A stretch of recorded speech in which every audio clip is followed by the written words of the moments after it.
അഹ്ലുസുന്നയുടെ ആഗോള ജാലകം Kerala Malabar Islamic class room സന്ദർശിക്കുക www.sunniOnlineClass.com. الصالحات والصلاة والسلام على سيد الأنام أشرف رسول الله وخاتم النبيين سيدنا ومولانا محمد وآله وصحبه أجمعين. ബഹുമാനരായ സയ്യിദന്മാർ, ഉലമാക്കൾ, നേതാക്കൾ, സ്നേഹം നിറഞ്ഞ സഹോദരങ്ങളെ,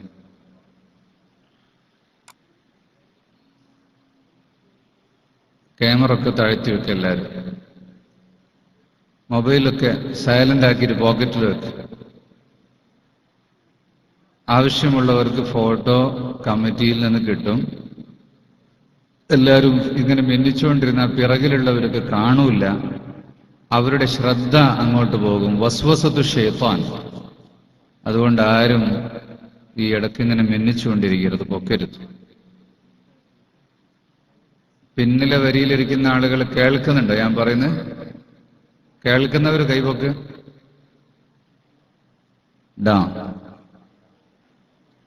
എല്ലാവരും കേൾക്കുന്നുണ്ട് എന്ന് മനസ്സിലായി.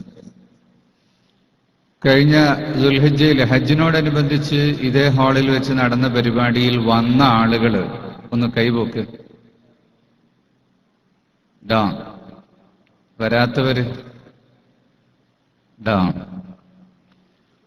ഇനിയും നൂറുകണക്കിന് ആളുകൾ നമുക്കിതുപോലെ വരാനുണ്ട്. അൽഹംദുലില്ലാഹ്.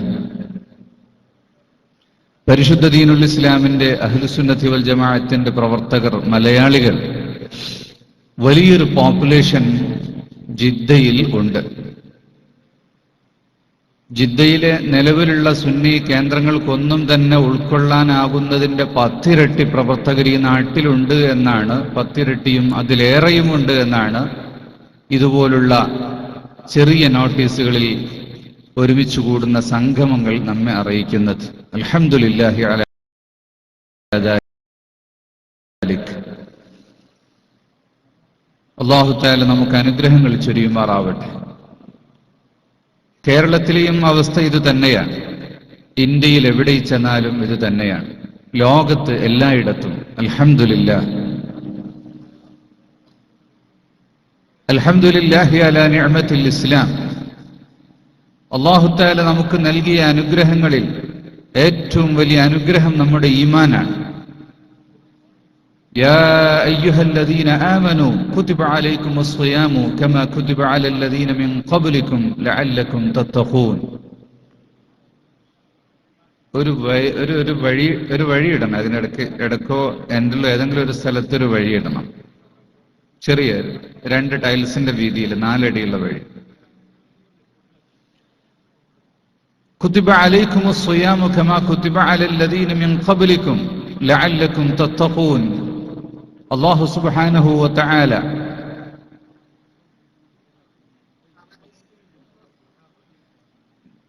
ആരംഭ റസൂലുള്ളാഹി സ്വല്ലല്ലാഹു അലൈഹി വസല്ലം സയ്യിദന അബൂബക്കർ സിദ്ദീഖ്. നബിയുടെ പേര് കേട്ടാൽ സ്വലാത്ത്, സ്വഹാബികളുടെ പേര് കേട്ടാൽ റളിയല്ലാഹു അൻഹു, അല്ലാഹുവിനെ കേട്ടാൽ എന്താ പറയുക? ജല്ല ജലാലുഹു. അല്ലാഹു സുബ്ഹാനഹു വ തആല വിശുദ്ധ ഖുർആനിൽ നോമ്പിനെ കുറിച്ച് പറഞ്ഞത് അതാണ്. യാ അയ്യുഹല്ലദീന ആമനു, ഓ സത്യവിശ്വാസികളെ. ആ യാ എന്ന് പറയുന്ന വിളി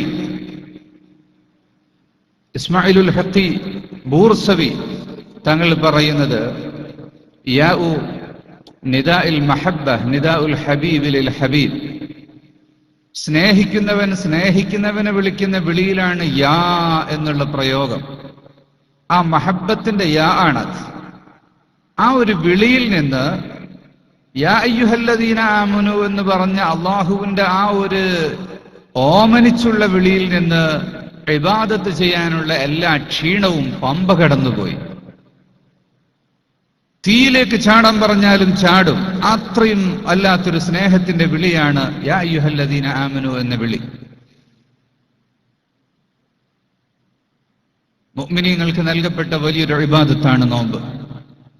പൂർവ്വ സമൂഹത്തിലും നോമ്പുണ്ട്. പക്ഷെ ഒരു മാസക്കാലത്തെ വ്രതാനുഷ്ഠാനം ഈ ഒരു സ്റ്റൈലിലുള്ളത് മുഹമ്മദീയ ഉമ്മത്തിൻ്റെതാണ്. പൂർവീകരിൽ ആദ്യമായി നോമ്പ് നിർബന്ധമാക്കപ്പെട്ടതൊരു രാജാവിന്റെ കാലത്ത് അദ്ദേഹത്തിന്റെ ഇക്കണോമിക് കൺട്രോളിന്റെ ഭാഗമായിട്ട് നാട്ടിൽ ദാരിദ്ര്യം വർദ്ധിച്ചപ്പോൾ, പാവപ്പെട്ടവർ പട്ടിണി കിടക്കുന്ന അവസ്ഥയുണ്ടായപ്പോൾ മുതലാളിമാർക്ക് രാജാവ് നോമ്പ് നിർബന്ധമാക്കി. ഒരു നേരത്തെ ഭക്ഷണം മാത്രമേ കഴിക്കാവൂ എന്നുള്ളൊരു കൺട്രോൾ കൊണ്ടുവന്നു. ഭക്ഷണത്തിന്റെ കൺട്രോളാണിത്. നോമ്പിലൂടെ ഒരുപാട് കാര്യങ്ങൾ നമുക്ക് ലഭിക്കുന്നുണ്ട്. ലഅല്ലക്കും തത്തഖൂൻ, അല്ലാഹുവിലുള്ള തഖ്വ വർദ്ധിക്കുകയാണ് നോമ്പിലൂടെ ലഭിക്കുന്ന പ്രധാനപ്പെട്ട കാര്യം. അല്ലാഹു ഉണ്ടെന്ന് ഓർക്കുക.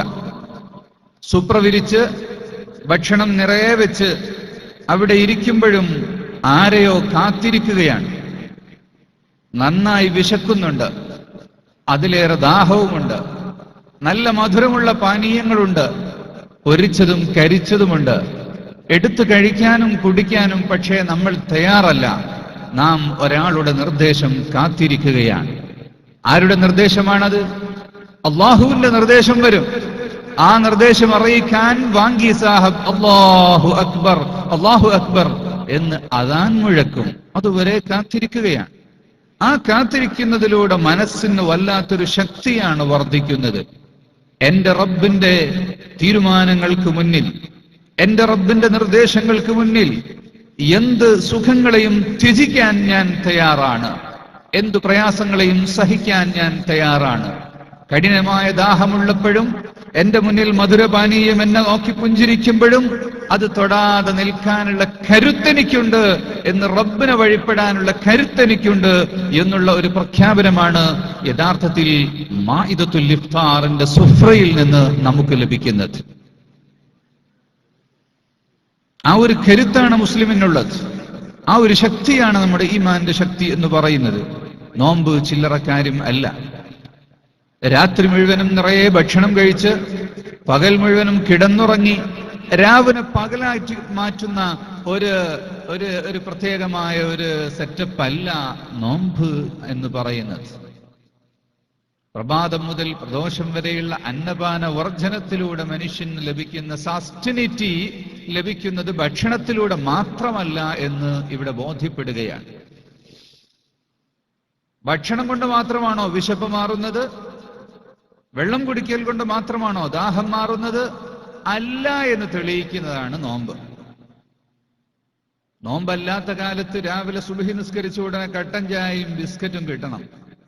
1 മണിക്കൂർ കഴിയുമ്പോൾ പ്രാതൽ ലഭിക്കണം. 1 മണിക്കൂർ കഴിയുമ്പോൾ നാസ്ത കിട്ടിയില്ലെങ്കിൽ നമുക്ക് വിശക്കാൻ തുടങ്ങും. പിന്നെ 10 മണിയാകുമ്പോൾ വീണ്ടും ഒന്ന് കുടിക്കണം. ഉച്ചയാകുമ്പോൾ വീണ്ടും ഭുജിക്കണം. അത് ആ ഓരോ മണിക്കൂർ കഴിയും വിശന്നിട്ട് ഒരു 11 മണിയായ പിന്നെ സഹിക്കാൻ കഴിയില്ല. ഒരു സാൻഡ്വിച്ചും ജ്യൂസും എങ്കിലും വേണം. എന്താണ് റമദാൻ മാസത്തിൽ സുബ്ഹി മുതൽ വിശക്കാത്തത്? ഇപ്പോഴാർക്കെങ്കിലും വിശക്കുന്നുണ്ടോ? വിശക്കുന്നില്ല. ഇവിടെ ആത്മീയമായൊരു ശക്തിയാണ് നമുക്ക് സസ്റ്റൈനിറ്റി തരുന്നത്. ഈ ആത്മീയ ശക്തിയാണ് നമുക്ക് ഊർജം തരുന്നത്. അപ്പോ ഭക്ഷണം മാത്രമല്ല, പാനീയം മാത്രമല്ല, സ്പിരിച്വാലിറ്റി, റൂഹാനിയത്ത് നമുക്ക് ഊർജം തരുന്നു എന്നതിന്റെ അടയാളം ഈ നോമ്പിലൂടെ നമ്മെ പഠിപ്പിക്കുകയാണ്. മുഹമ്മദുർ റസൂലുള്ളാഹി സ്വല്ലല്ലാഹു അലൈഹി വസല്ലം തങ്ങൾ നോമ്പ് തുടർച്ചയായി നടത്താറുണ്ടായിരുന്നു. 5ഉം 6ഉം ദിവസങ്ങൾ ഒന്നിച്ചു നോമ്പ് നോൽക്കും. അത് നബി സല്ലല്ലാഹു അലൈഹി വസല്ലം തങ്ങൾക്ക് അത് തെറ്റായിരുന്നില്ല. നമുക്ക് അങ്ങനെ കണ്ടിന്യൂസ് നോമ്പ് നോൽക്കാൻ പാടില്ല. കാരണം അത്രമാത്രം റുഹാനിയത്ത് നമുക്കുണ്ടാവുകയില്ല എന്നതാണ് അതിന്റെ കാരണം. നോമ്പിന്റെ കർമ്മങ്ങളിൽപ്പെട്ട നിസ്കാരം, മനഃശുദ്ധീകരണത്തിന് രാത്രി നിസ്കാരം, തറാവീഹ് 20 റക്അത്ത്, അത്താഴ സമയത്തുള്ള പ്രാർത്ഥനകൾ. അതുകൊണ്ട് സുബ്ഹിയുടെ മുമ്പ് എഴുന്നേറ്റ് ഭക്ഷണം കഴിച്ചൊരു പ്രാർത്ഥനകൾ നടത്തണം. ഖുർആൻ പാരായണം, വയറ് കാലിയാക്കൽ, സ്വാലിഹ്യങ്ങളുമായി ഒത്തൊരുമിച്ചുകൂടൽ, ഇതെല്ലാം മനസ്സ് ശുദ്ധീകരിക്കുന്ന മരുന്നുകളാണ്. ودواء قلب خمسة فتلاوة بتدبر المعنى وللبطن الخلاء وقيام ليل والتضرع بالسحر ومجالسات الصالحين الفضلاء. ഇമാം സൈനുദ്ദീൻ മഖ്ദൂം തങ്ങൾ പഠിപ്പിച്ചിട്ടുള്ള 5 ഔഷധങ്ങൾ, ആ 5ഉം ഉള്ള സ്ഥലമാണ് നോമ്പ്. അതിൽപ്പെട്ട ആ കാര്യമാണ് നാം ഇപ്പോൾ ഇവിടെ നടത്തിക്കൊണ്ടിരിക്കുന്നത്. പരിശുദ്ധമായ സംഘടനയുടെ പ്രവർത്തനങ്ങൾ, ദീനുൽ ഇസ്ലാമിന്റെ മഹത്തായ പ്രബോധനത്തിന് വേണ്ടി പ്രവർത്തിക്കുന്ന ദീനീയ സംഘടനകളുടെ പ്രവർത്തനങ്ങൾ എന്ന് പറയുന്നത് അള്ളാഹുവിന്റെ മാർഗത്തിലുള്ള ഏറ്റവും വലിയ ഒരു ഇബാദത്താണ്. അതുകൊണ്ട് തന്നെ ഒരാൾക്ക് വലിയ സംഘടനാ പ്രവർത്തനത്തിന്റെ കാരണം കൊണ്ട് മുഴുസമയവും പള്ളിയിലിരുന്ന് ഖത്തം തീർക്കുന്ന ആളെ പോലെ ഇയാൾക്കൊരു ഒരു നോമ്പിന് ഒരു ഖത്തമേ തീർക്കാൻ കഴിയുന്നുള്ളൂ. തീരെ സംഘടനാ വർക്കിന് പോകാത്ത ആൾക്ക് 5 ഖത്തം തീർക്കാൻ കഴിയുന്നുണ്ട്. രണ്ടാൾക്കും കൂലി തുല്യമാണ്. ഏതെങ്കിലും ഒരു ഇബാദത്തിലായിരിക്കണം. സയ്യിദുനാ അബൂബക്കർ സിദ്ദീഖ് റളിയല്ലാഹു അൻഹു, സയ്യിദുനാ ഉമറുൽ ഫാറൂഖ്, വസയ്യിദുനാ ഉസ്മാൻ ഇബ്നു അഫ്ഫാൻ, വസയ്യിദുനാ അലി ഇബ്നു അബി ത്വാലിബ് റളിയല്ലാഹു അൻഹും, സ്വഹാബികളിൽ ഏറ്റവും പ്രധാനപ്പെട്ടവർ ഇവരാണല്ലോ. ഏറ്റവും പ്രധാനപ്പെട്ടത് സയ്യിദുനാ അബൂബക്കർ സിദ്ദീഖ്. എന്നാൽ ഹദീസിന്റെ കിതാബ് മറിച്ചു നോക്കിയാൽ അവിടെ എങ്ങനെ റാവികളുടെ പേര് നോക്കുമ്പോൾ ഇവരുടെ പേര് കൂടുതലായി കാണാൻ സാധിക്കുകയില്ല. അവിടെ അബൂ ഹുറൈറ റളിയല്ലാഹു അൻഹു, ജാബിർ ഇബ്നു അബ്ദുല്ലാഹി റളിയല്ലാഹു അൻഹു, അബൂ മൂസൽ അശ്അരി റളിയല്ലാഹു അൻഹു, ആയിഷ റളിയല്ലാഹു അൻഹാ, അബ്ദുല്ലാഹി ഇബ്നു സുബൈർ റളിയല്ലാഹു അൻഹു, ഇങ്ങനെ കുറെ വലിയ പണ്ഡിതന്മാരുടെ പേരാണ് ഹദീസ് കിതാബുകളിൽ കാണുക. സിദ്ദീഖ് റളിയല്ലാഹു അൻഹു അവരെ പോലെ വലിയ പണ്ഡിതനായിരുന്നില്ലേ? ഏറ്റവും വലിയ പണ്ഡിതനായിരുന്നു. പക്ഷേ രാഷ്ട്രീയ പ്രവർത്തനത്തിലും അഡ്മിനിസ്ട്രേഷൻ കാര്യത്തിൽ കൂടുതൽ ഡ്യൂട്ടിയുള്ള ആളായതുകൊണ്ട് കൂടുതൽ ദർസ് നടത്താനും റിവായത്ത് ചെയ്യാനും അവർക്ക് സമയം ഉണ്ടായിട്ടില്ല. അതാണ് ഖുലഫാഉർ റാഷിദീങ്ങളുടെ റിവായത്തുകൾ കുറയാൻ കാരണമെന്ന് പണ്ഡിതന്മാർ രേഖപ്പെടുത്തിയത് നമുക്ക് കാണാൻ സാധിക്കും. അപ്പോ ഒരാൾ ഇരുന്ന് ദർസ് നടത്തുന്ന ആൾ, മറ്റൊരാൾ ഓടി നടന്ന് പ്രസംഗിക്കുന്ന ആൾ, വേറെ ഒരാൾ സംഘടിപ്പിക്കുന്ന ആൾ, എല്ലാം അള്ളാഹുവിന്റെ മാർഗത്തിലുള്ള ഇബാദത്തുകളാണ്. ഓരോന്നും അതിന്റെ ആവശ്യത്തിനനുസരിച്ച് ഓരോരുത്തരും അവരവരുടെ മേഖലയിൽ പ്രവർത്തിക്കുക തന്നെ വേണം. അപ്പൊ അതാണ് കൂടുതൽ അഫ്ളല്. എനിക്ക് അതിലേക്ക് പോകാം എന്ന് കരുതി എല്ലാവരും പോയാലോ? പറ്റില്ല. അല്ലാഹു തആല ഓരോരുത്തരെയും അവരവരുടെ പ്രവർത്തനത്തിന് വേണ്ടി തന്നെ വെച്ചിട്ടുണ്ട്. അപ്പൊ റമളാന്റെ പ്രവർത്തനത്തിന്റെ കൂട്ടത്തിൽ മർക്കസു സഖാഫത്ത് സുന്നിയയുടെ പ്രവർത്തനം, അത് നോമ്പിന്റെ കൂലി കിട്ടുന്ന, ഖത്മിന്റെ കൂലി കിട്ടുന്ന, സ്വലാത്ത് ചൊല്ലുന്നതിന്റെ കൂലി കിട്ടുന്ന പ്രവർത്തനങ്ങളുടെ കൂട്ടത്തിൽപ്പെട്ട ഒരു പ്രവർത്തനം തന്നെയാണ്. ഇവിടെ ജിദ്ദ മർക്കസ്, ഇന്ന് ഷെർഫിയയിൽ ജിദ്ദ മർക്കസ് എന്ന് പറഞ്ഞൊരു ആസ്ഥാനമുണ്ട്. സംഘടനയുടെ ആസ്ഥാനമായ മർഹബയുണ്ട്. വിവിധ ഒരുപാട് ആസ്ഥാനങ്ങൾ നമുക്ക് വിവിധ സ്ഥലങ്ങളിലും ഭാഗങ്ങളിലുമായിട്ടുണ്ടെങ്കിലും യൂണിറ്റുകളിലുണ്ടെങ്കിലും മർക്കസ് അതിന്റെ ആസ്ഥാനം ഇപ്പൊ അടുത്ത വർഷം ആണ് ആരംഭിച്ചിട്ടുള്ളത്. ദുബായിൽ അതിന്റെ ആസ്ഥാനമുണ്ട്. അതുപോലെ വിദേശത്ത് പല രാജ്യങ്ങളിലുമുണ്ട്. ഇവിടെ ഈ മർക്കസിന് കീഴിൽ ഇപ്പോ ഇന്നലെ ഉസ്താദ് പുതിയ കമ്മിറ്റി പ്രഖ്യാപിക്കുകയും ഇൻഷാ അല്ലാഹ് അതൊക്കെ ഇന്നിവിടെ വെച്ച് പ്രഖ്യാപിക്കും. കമ്മിറ്റിയുടെ കീഴിൽ അതിന്റെ അലുംനയെ സജീവമാക്കാൻ വേണ്ടി തീരുമാനിച്ചു. മർക്കസിൽ നിന്ന് പഠിച്ചു പുറത്തിറങ്ങിയവരുടെ എണ്ണം 70,000 എത്ര? ലാ ഇലാഹ ഇല്ലല്ലാഹ് മരിച്ചാളെ പേരിൽ തഹ്ലീൽ ചെല്ലുന്നില്ലേ? 70,000 ആളുകൾ മർക്കസ് ഇൻസ്റ്റിറ്റ്യൂഷനുകളിൽ നിന്ന് കോഴ്സ് പൂർത്തിയാക്കി പുറത്തിറങ്ങിയവരുണ്ട്. അതിൽ ഒരാൾ തന്നെ സ്കൂളിൻ്റെതും പിന്നെ കോളേജിലും പഠിച്ചിട്ടുണ്ടാകും. എല്ലാം കഴിച്ചാലും 50,000 ആളുകൾ ഒറ്റയാന്മാരായിട്ട് തന്നെയുണ്ട്.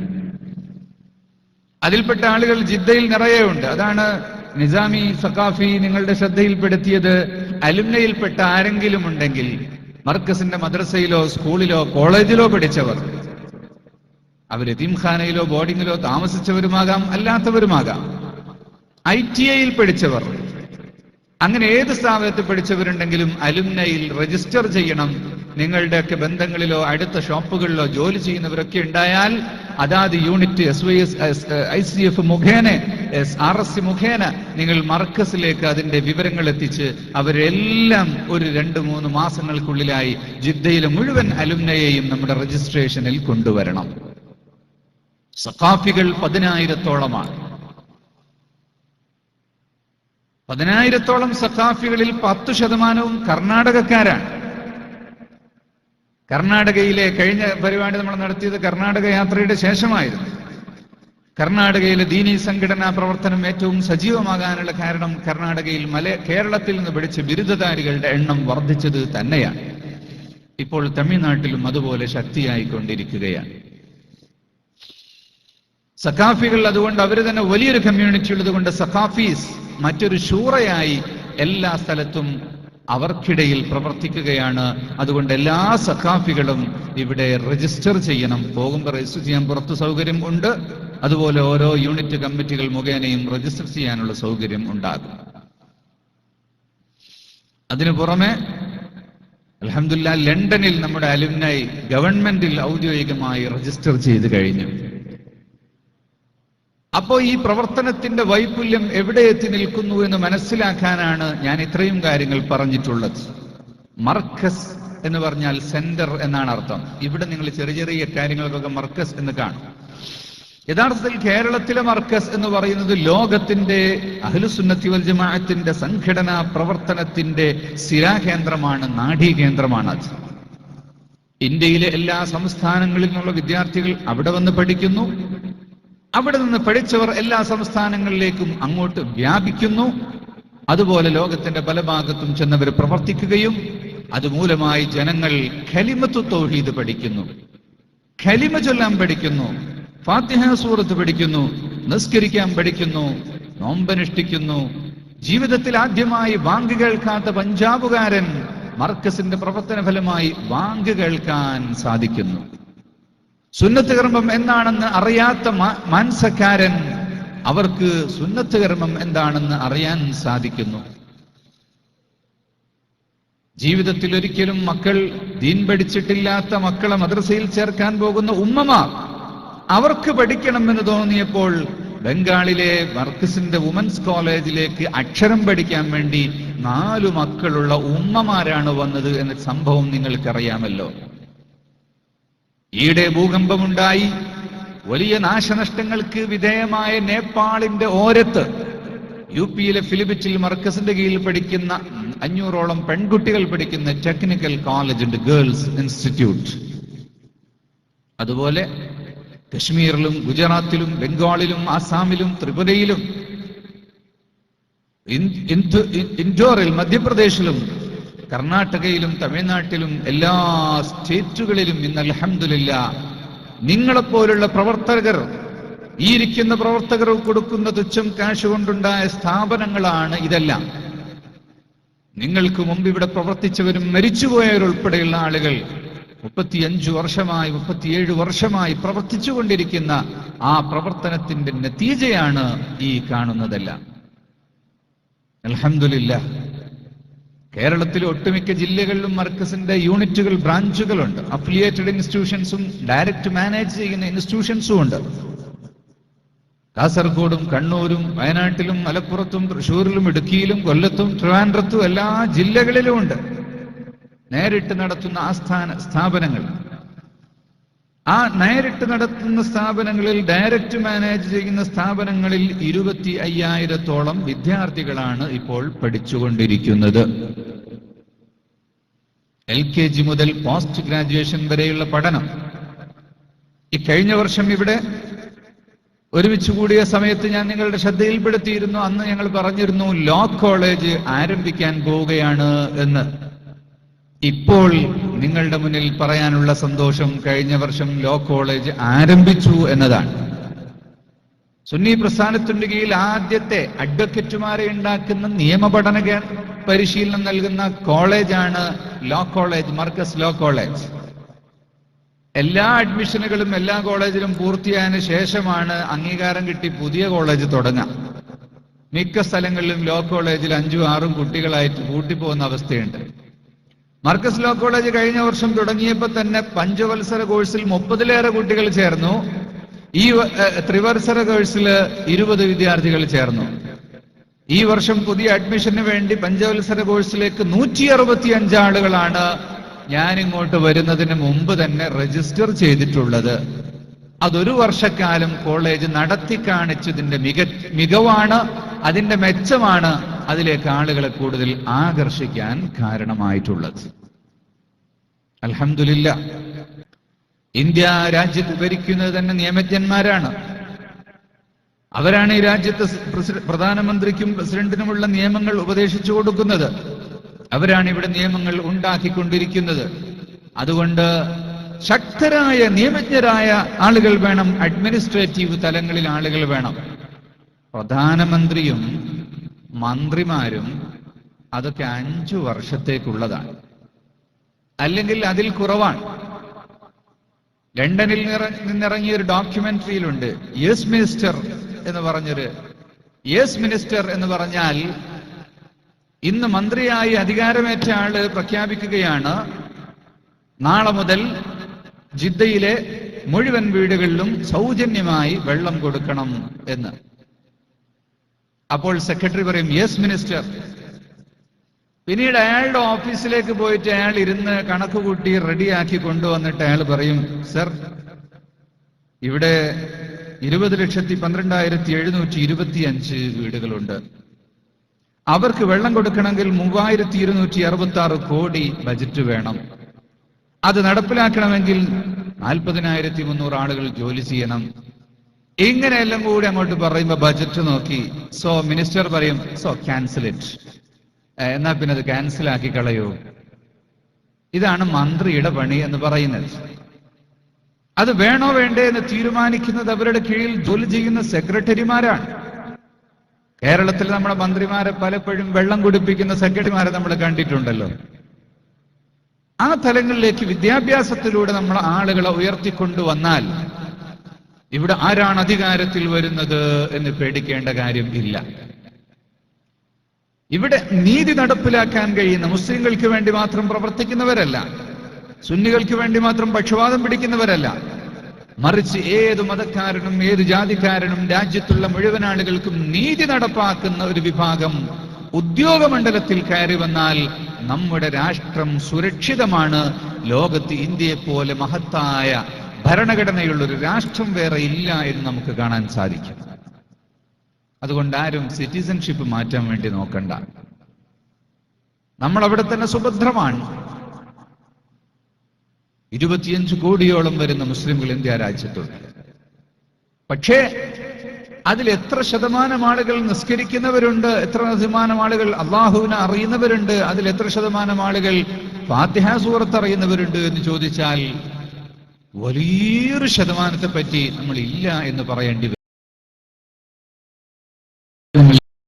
ചെയ്യുന്നത് അതുകൊണ്ട് തന്നെ അഡ്വക്കറ്റുമാര് പഠിച്ചു പുറത്തു വരുമ്പോൾ അതിന്റെ മെച്ചം ഇവിടെ ഉണ്ടാകും. ഇന്നലെ അറബ് നാട്ടിലെ ഒരു പ്രതിനിധിയുമായി സംസാരിച്ചപ്പോൾ അദ്ദേഹം പറഞ്ഞു, ഞങ്ങൾക്ക് അറബ് നാട്ടിൽ ഹോസ്പിറ്റൽ സെറ്റപ്പ് ചെയ്യാൻ ആവശ്യമായ ഡോക്ടർമാരും നഴ്സുമാരും പാരാമെഡിക്കൽ സ്റ്റാഫും എല്ലാറ്റിനെയും കൊണ്ടുവന്ന് നിങ്ങൾക്ക് നടത്താൻ സാധിക്കുമോ?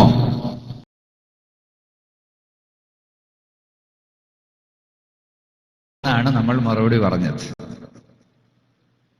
മർക്കസ് യുനാനി മെഡിക്കൽ കോളേജ് ഇൻഷാ അല്ലാഹ് ഈ വർഷം ആരംഭിക്കുകയാണ്.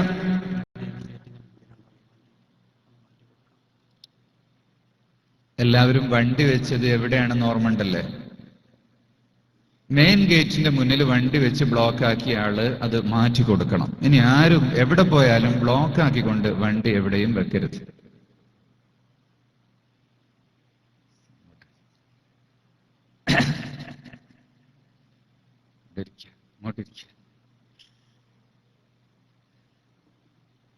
ബഹുമാനപ്പെട്ട ബഷീർ ഫൈസി ഉസ്താദ് ഇവിടെ എത്തിയിട്ടുണ്ട്, നമ്മളോട് സംസാരിക്കും ഇൻഷാ അല്ലാഹ്. അതുകൊണ്ട് ഉദ്യോഗമണ്ഡലത്തിൽ പ്രവർത്തിക്കാൻ ആവശ്യമായ ആളുകൾ മതവിദ്യാഭ്യാസമുള്ളവരും ദീനീബോധമുള്ളവരും അള്ളാഹുവിനെ അറിയുന്നവരും തന്നെ ഉണ്ടാകണം. അതുകൊണ്ട് ഇവിടെ വക്കീൽമാരുണ്ടാകണം, ഡോക്ടർമാരുണ്ടാകണം. മെഡിക്കൽ കോളേജ് ഇൻഷാ അല്ലാഹ് 4 വർഷം പഠനം പൂർത്തിയാകുമ്പോൾ 5 വർഷം കഴിയുമ്പോൾ ഓരോ വർഷത്തിലും 60 ആളുകൾ വീതം, പിന്നെ കുറച്ചു കഴിഞ്ഞാൽ 100 ആളുകൾ വീതം പുറത്തിറങ്ങുകയാണെങ്കിൽ അവര് ദീനനുസരിച്ച് കാര്യങ്ങൾ പ്രവർത്തിക്കുന്നവരെ കൊണ്ട് നമുക്ക് നാട്ടിൽ മുഴുവനും ദീനിന്റെ പ്രവർത്തനങ്ങൾ നടത്താൻ സാധിക്കും. കോഴിക്കോട് മെഡിക്കൽ കോളേജിൽ പഠിച്ചുകൊണ്ടിരിക്കുന്ന ചില വിദ്യാർത്ഥികൾ, സ്വന്തം താല്പര്യമുള്ളവർ, ആസറിന് ശേഷവും ഒഴിവു ദിവസങ്ങളിലൊക്കെ വന്നിട്ട് കിതാബ് ഓതുന്ന അപൂർവം ചില കുട്ടികളുണ്ട്. ഇന്ന് നമുക്ക് ബംഗളൂരുവിലും മദ്രാസിലും മറ്റ് സിറ്റികളിലെല്ലാം വിദ്യാഭ്യാസ ഹബ്ബുകളായി പ്രവർത്തിക്കുന്ന സ്ഥലങ്ങളിലൊക്കെ നമ്മുടെ ദീനി ഹോസ്റ്റലുകൾ വന്നതുകൊണ്ട് ആ ഹോസ്റ്റലുകളിൽ താമസിച്ച് കുട്ടികൾക്ക് ദീൻ പഠിക്കാനുള്ള അവസരമുണ്ട്. എന്നാൽ ഈ വിദ്യാഭ്യാസ സ്ഥാപനങ്ങളിൽ നിന്ന് ദീനിനോടൊപ്പം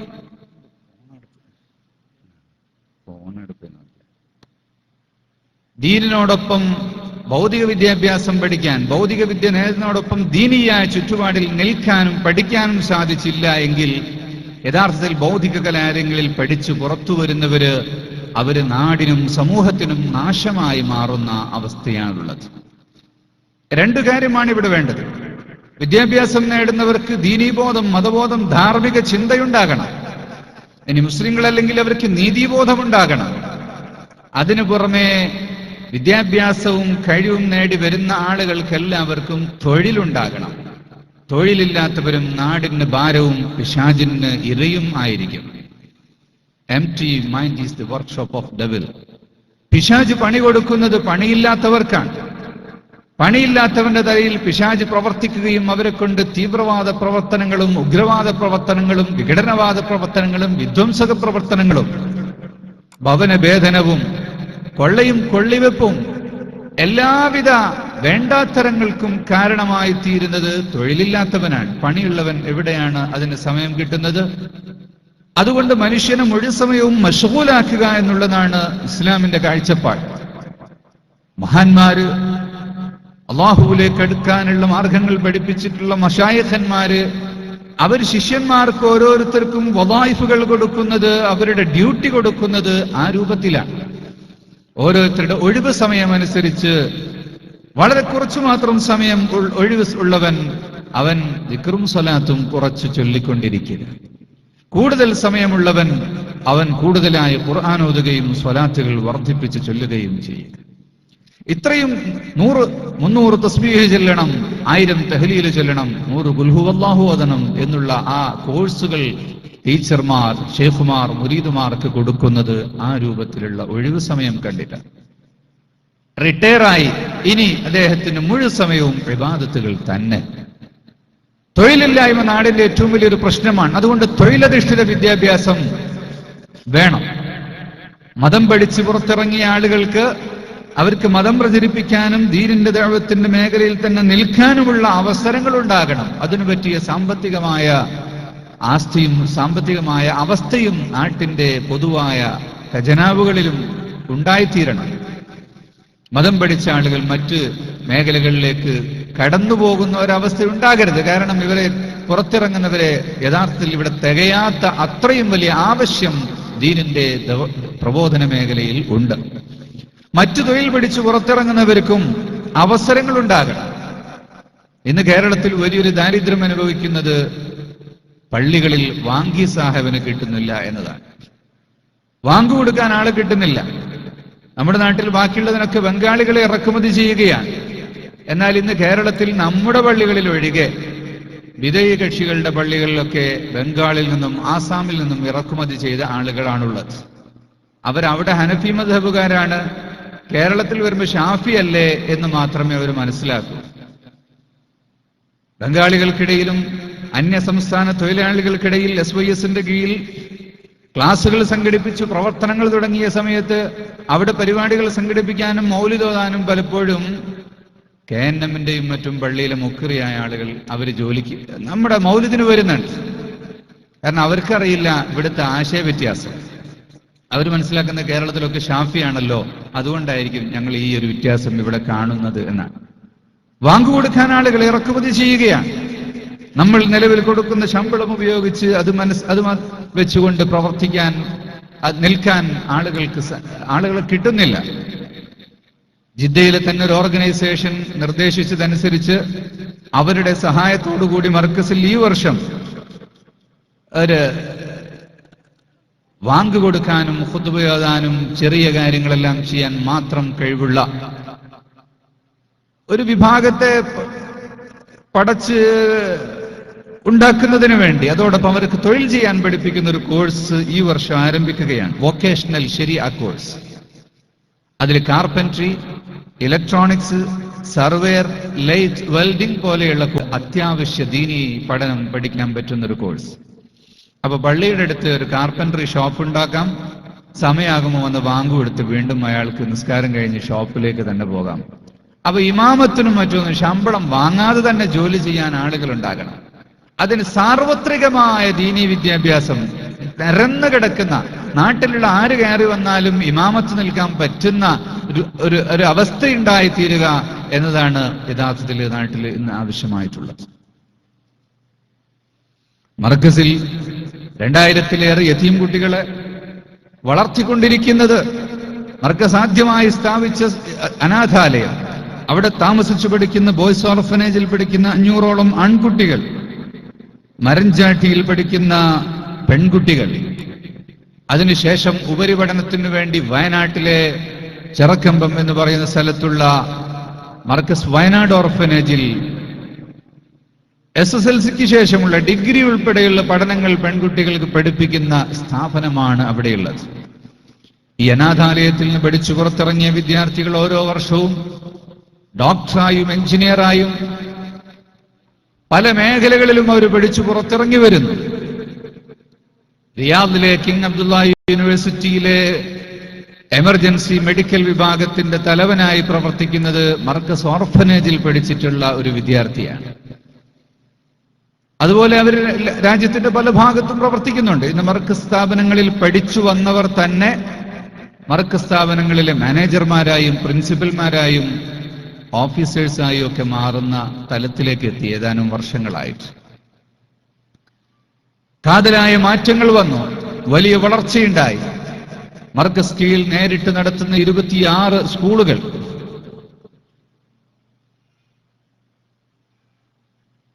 ക്യാമ്പസിൽ ഉപരിപഠനത്തിനു വേണ്ടി ആരംഭിച്ചിട്ടുള്ള കോളേജുകൾ,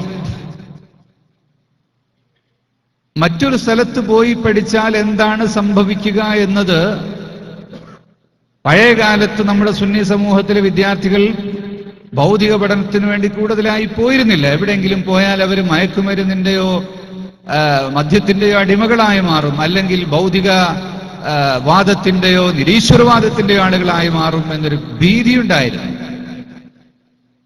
അതുകൊണ്ട് തന്നെ ഏതൊരു ഉപരിപഠനത്തിനും വലിയ ഹയർ പഠനത്തിനായാലും ഇന്നും രക്ഷിതാക്കൾക്ക് സ്വന്തം മക്കളെ എഞ്ചിനീയറിംഗിനായാലും മെഡിസിനായാലും ഒരു ദീനീ ചുറ്റുപാടുള്ള സ്ഥാപനം ഉണ്ടോ എന്നവർ അന്വേഷിച്ചുകൊണ്ടേയിരിക്കും, അല്ലെങ്കിൽ പറഞ്ഞയക്കൂല.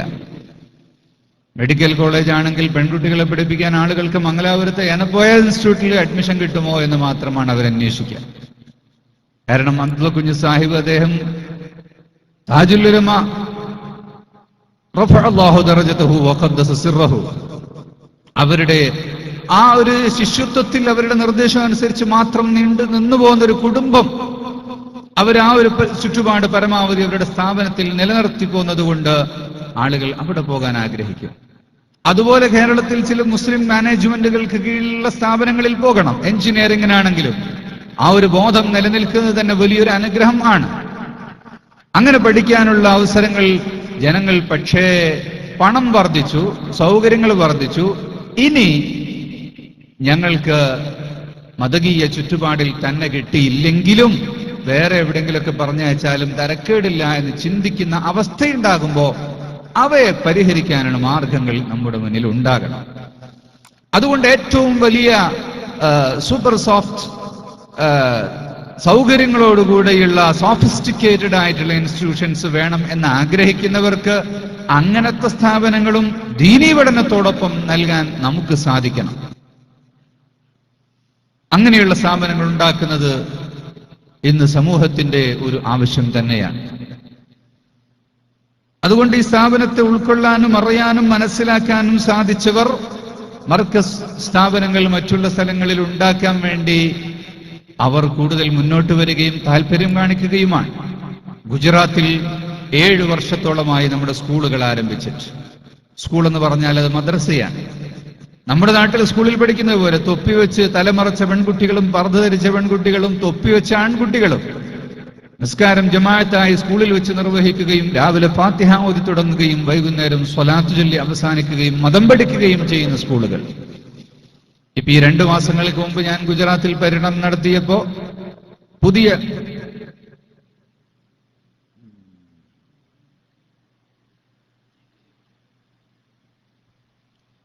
രണ്ട് സ്കൂളുകളും കൂടെ ഈ വർഷം തുടങ്ങാൻ സൗകര്യം ചെയ്തു.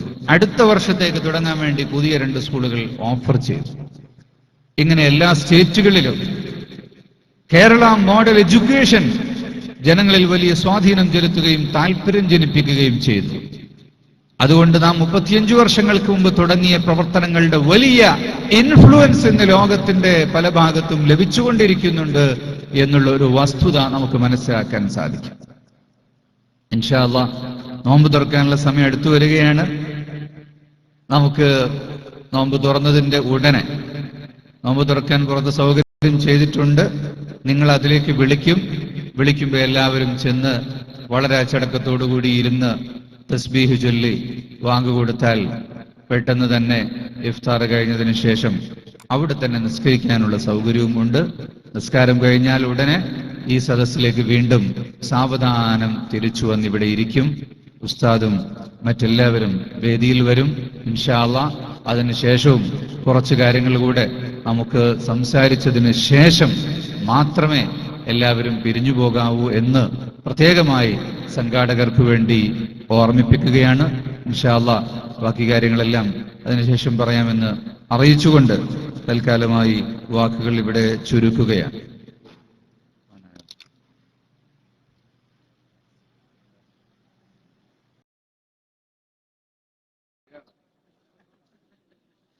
അൽഹംദുലില്ലാഹ്. لدينا ضيوف كرام نرحب بهم نيابة عنكم أهل الهند ترحيبا حارا. നമുക്ക് ധാരാളം സയ്യിദുമാരും പണ്ഡിതന്മാരും അറബ് പ്രതിനിധികളും എല്ലാവരും ഉണ്ട്. സമയം വളരെ ചുരുക്കമായതുകൊണ്ട് ഇൻഷാ അല്ലാഹ് ഞാൻ പെട്ടെന്ന് അവസാനിപ്പിക്കുകയാണ്. അതിനുശേഷം ഉസ്താദുമാർ സംസാരിക്കും. എല്ലാവർക്കും പെട്ടെന്ന് പോകേണ്ടതുണ്ടാവും. മർക്കസ് സമ്മേളനത്തിന് വന്നിരുന്ന മക്കയിലെ സയ്യിദ് ഹാഷിം ജന്താൻ, സയ്യിദ് അബ്ദുള്ള രണ്ടുപേരും ഇവിടെ എത്തിച്ചേർന്നിട്ടുണ്ട്.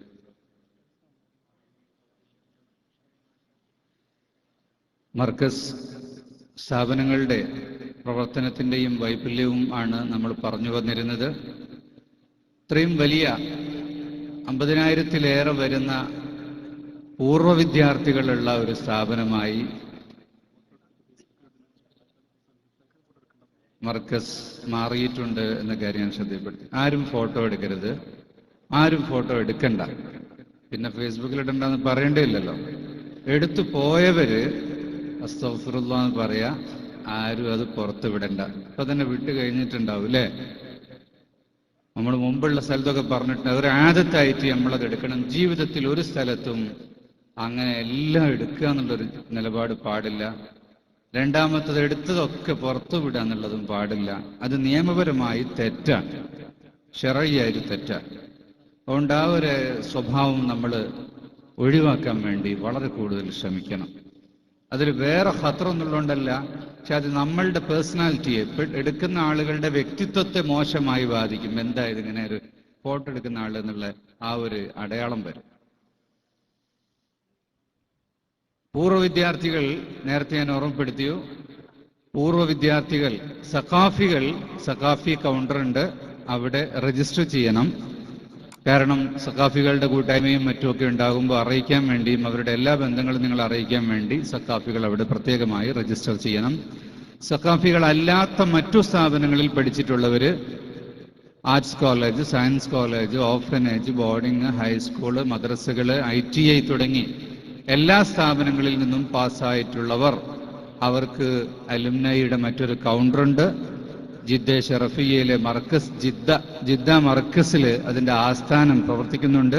ഇപ്പൊ ഇന്ന് വന്നവരൊക്കെ പോകുന്നതിന് മുമ്പ് അവിടെ രജിസ്റ്റർ ചെയ്യുക. അല്ലാത്തവര് നിങ്ങളുടെ ബന്ധത്തിലും നിങ്ങളുടെ കടയിലും മറ്റുമൊക്കെ ജോലി ചെയ്യുന്ന ജീവിതത്തിൽ വന്നതിന് ശേഷം എവിടെയും ബന്ധപ്പെടാത്തവരൊക്കെ ഉണ്ടാവും. അവരൊക്കെ മർക്കസുമായിട്ട് പഠിച്ചവരാണോ എന്നറിഞ്ഞിട്ട് അവരൊക്കെ നിങ്ങൾ ഈ അലുമ്നയുമായി ബന്ധപ്പെടുത്തണമെന്ന് പ്രത്യേകിച്ച് ഈ സമയത്ത് ഓർമ്മപ്പെടുത്തുന്നു. കാരന്തൂരിലെ കേരവൃക്ഷങ്ങൾക്കിടയിൽ തല ഉയർത്തി നിൽക്കുന്ന കോൺക്രീറ്റ് കാടുകൾ, അവിടെ കാണുന്ന കെട്ടിടങ്ങൾ, ആ കെട്ടിടങ്ങളിൽ നിറയെ ഉള്ള വിദ്യാർത്ഥികൾ, അവർ ഇന്ത്യയിലെ ഒട്ടേറെ സംസ്ഥാനങ്ങളിൽ നിന്ന് വന്നിട്ടുള്ളവരാണ്. ഈ കഴിഞ്ഞ മാസം സഖാഫി സംഗമം ഉണ്ടായിരുന്നു. അതിലൊരു ദിവസം മലയാളികളല്ലാത്ത സഖാഫികളുടെ സംഗമമായിരുന്നു. അതിൽ ബംഗാളിൽ, വെസ്റ്റ് ബംഗാളിൽ നിന്ന് 300 സഖാഫികളുണ്ട്.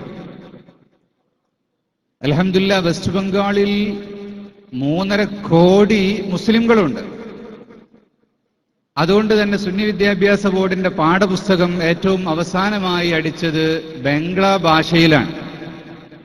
നമുക്ക് അറബിയിലും തമിഴിലും കന്നഡയിലും ഇംഗ്ലീഷിലും ഉറുദുവിലും പുസ്തകങ്ങളുണ്ട്. ഏറ്റവും കൂടുതൽ മുസ്ലിങ്ങൾ ഇന്ത്യയിൽ സംസാരിക്കുന്ന ഭാഷയായ ബംഗാളികളുടെ ഭാഷയിൽ ബംഗ്ലയിൽ ഇപ്പോൾ നമ്മുടെ പുസ്തകങ്ങൾ വന്നു. ബംഗ്ലായിൽ അവിടെ വെസ്റ്റ് ബംഗാളിൽ 300 ചില്ലാനം സ്ഥലങ്ങളിൽ മർക്കസ് മസ്ജിദുകൾ പണിതിട്ടുണ്ട്. 1000-ലേറെ കിണറുകൾ കുഴിച്ചിട്ടുണ്ട്. ഒരുപാട് സാനിറ്ററി സെന്ററുകൾ, അഥവാ ഒരു ജില്ലയിൽ ഒരു ടോയ്ലറ്റ് പോലും ഇല്ലാത്ത സ്ഥലമുണ്ട്. അവിടെ ഒരു കുളം ഉണ്ടാവും. കുളത്തിന്റെ ഒരു ഭാഗത്തുനിന്ന് ഒരാൾ കുളിക്കുന്നു, വേറൊരു ഭാഗത്തുനിന്ന് വെള്ളം മുക്കിയിട്ട് പാചകം ചെയ്യുന്നു, വേറൊരു ഭാഗത്തേക്ക് മലിനജലം ഒഴുകി വരുന്നു. ഇതാണ് വെസ്റ്റ് ബംഗാൾ എന്ന് പറഞ്ഞാൽ.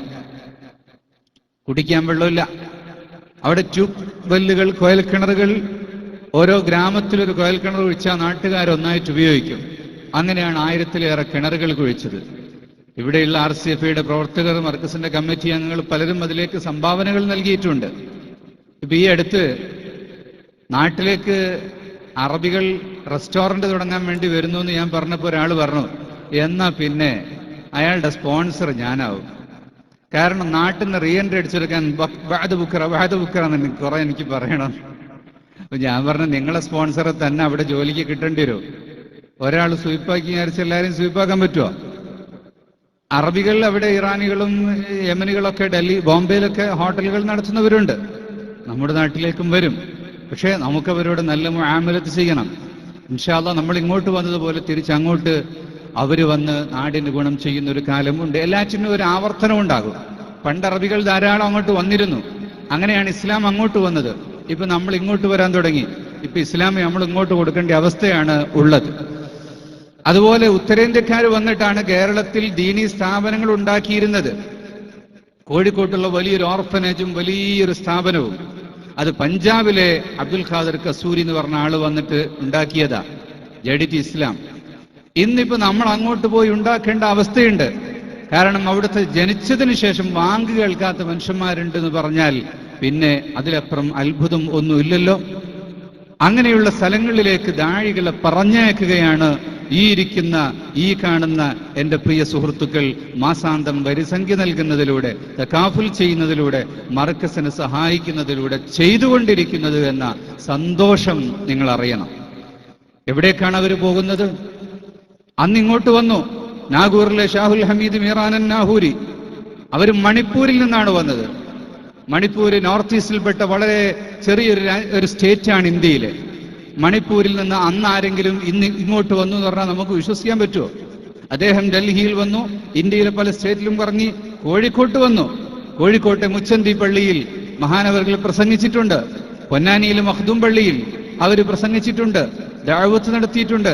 അങ്ങനെ അവസാനം തമിഴ്നാട്ടിലെ നാഗൂറിൽ ചെന്ന് അവരടങ്ങിയിരിക്കുകയാണ്. അതുപോലെ കേരളത്തിൽ ഒരുപാടുണ്ട്. പാകിസ്ഥാനിലെ മുൾത്താനിൽ നിന്ന് വന്ന പരീദൗലിയ, അവർ കേരളത്തിലാണുള്ളത്. ഡൽഹിയിൽ നിന്ന് വന്ന ധാരാളം ആളുകളുണ്ട്. മറ്റ് രാജ്യങ്ങളിൽ നിന്ന് വന്നവരുണ്ട്. അവരിങ്ങോട്ടൊരു കാലത്ത് വന്നുവെങ്കിൽ തിരിച്ച് നമ്മൾ അങ്ങോട്ട് നടക്കുകയാണ്. അങ്ങോട്ട് നടക്കണം, അങ്ങോട്ട് സഞ്ചരിക്കണം. SYSന്റെ 60ാം വാർഷിക ഐതിഹാസിക സമ്മേളനം നടന്നപ്പോ അന്ന് അവിടെ വെച്ച് ഞാൻ സൂചിപ്പിച്ചു, ഗൾഫിലൊക്കെ പോയിട്ട് ഇപ്പൊ ഗൾഫൊക്കെ പിറകോട്ട് വരുമ്പോ ഇനി എന്ത് ചെയ്യുമെന്ന് ചോദിക്കുന്നവരുണ്ട്. അവർക്കതാ 2000 റുപ്യ എടുത്താൽ സെന്റ് ഭൂമി കിട്ടാൻ മഹാരാഷ്ട്രയിൽ പോയാലുണ്ട്, ബംഗാളിൽ പോയാലുണ്ട്. അവിടെ 25 ഏക്കറയോ 100 ഏക്കറയോ വാങ്ങിയിട്ട് അതിന് നടുക്കൊരു പുരയുണ്ടാക്കി നിങ്ങൾക്ക് രാജാവായി ജീവിക്കാമല്ലോ. അപ്പൊ അവിടെ കൃഷി ചെയ്യാം, നിങ്ങൾക്കതിലൊരു മസ്ജിദ് ഉണ്ടാക്കാം, അതിൽ ജനങ്ങൾ ദഅവത്ത് നടത്താം.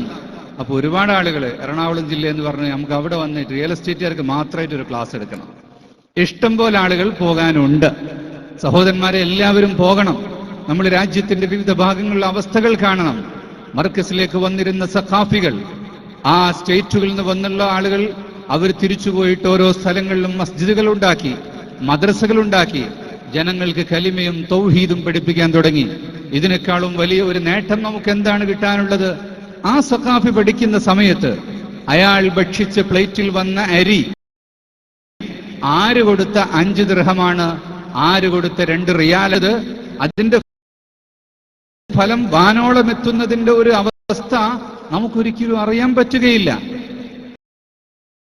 ഇവിടെ മർക്കസ് സഖാഫത്ത് സുന്നിയ അൽഹംദുലില്ലാ 20,000-ലേറെ വിദ്യാർത്ഥികൾ ഇപ്പോൾ പഠിച്ചുകൊണ്ടിരിക്കുന്ന സ്ഥാപനത്തിൽ 6,000-ലേറെ വിദ്യാർത്ഥികൾ താമസിച്ചു പഠിക്കുന്നവരാണ്. അങ്ങനെ പഠിക്കുന്ന ആ 6,000-ൽ പരം വിദ്യാർത്ഥികൾ ബഹുമാനപ്പെട്ട സയ്യിദ് ഉമറുൽ ഫാറൂഖ് ബുഖാരി തങ്ങള് നമ്മളെ വേദിയിലേക്ക് വരികയാണ്. തങ്ങൾ ദുആ ചെയ്യും. സയ്യിദ് ശിഹാബുദ്ദീൻ തങ്ങൾ അവർകള് വേദിയിലുണ്ട്. ബഹുമാന്യരായ ബഷീർ ഫൈസി അവർകളുണ്ട്. അതുപോലെ നമുക്ക് വിശിഷ്ടാതിഥികളുമായി പലരും വരാനുണ്ട്. ഇൻഷാ അല്ലാഹ് എല്ലാവരുടെയും ദുആയും ബറക്കത്തും ഒക്കെ നമുക്കിവിടെ ഉണ്ടാകും. എല്ലാവരും ഇരിക്കാം. 6,000-ൽ പരം വരുന്ന വിദ്യാർത്ഥികൾ താമസിച്ചു പഠിക്കുന്നു.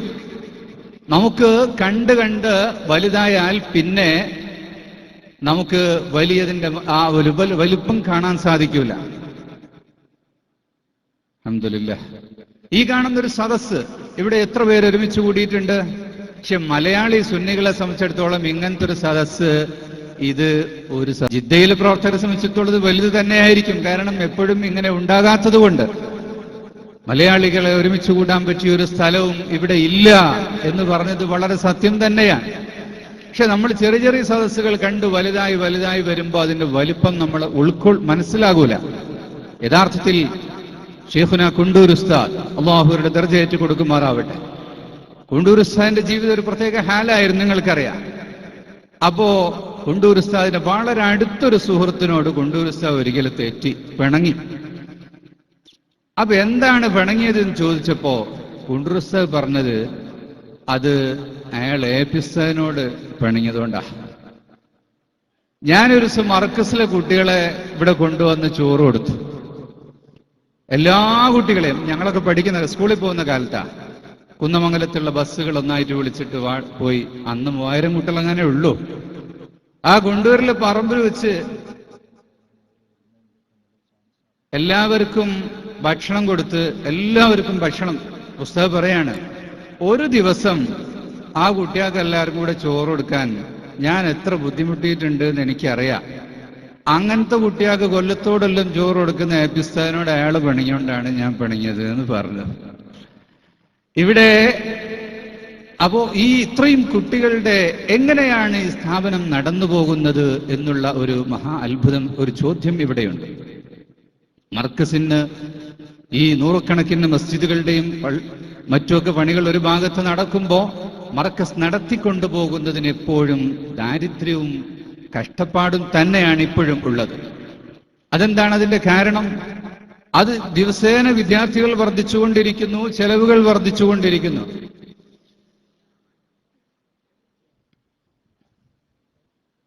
അൽഹംദുലില്ലാഹ് സയതഖദ്ദമു ഇലൈനാ ضيوفنا الكرام. مرحبا بكم مرحبا بكم يا ضيوفنا الكرام. وعلى رأسهم فضيلة سعادة الدكتور فهد الهذيلي حفظه الله. يا مرحبا. إن شاء الله سنقوم بالتعريف بجميع الضيوف تحت قيادة فضيلة الشيخ أبي بكر أحمد رئيس جامعة مركز الثقافة السنية. أهلا بكم ضيوفنا الكرام. ബഹുമാന്യരായ അറബ് പ്രതിനിധികളും ഉസ്താദും എല്ലാം വേദിയിൽ എത്തിച്ചേർന്നിരിക്കുകയാണ്. ഗ്യാമൻ സൗദി അറേബ്യ ചെയർമാൻ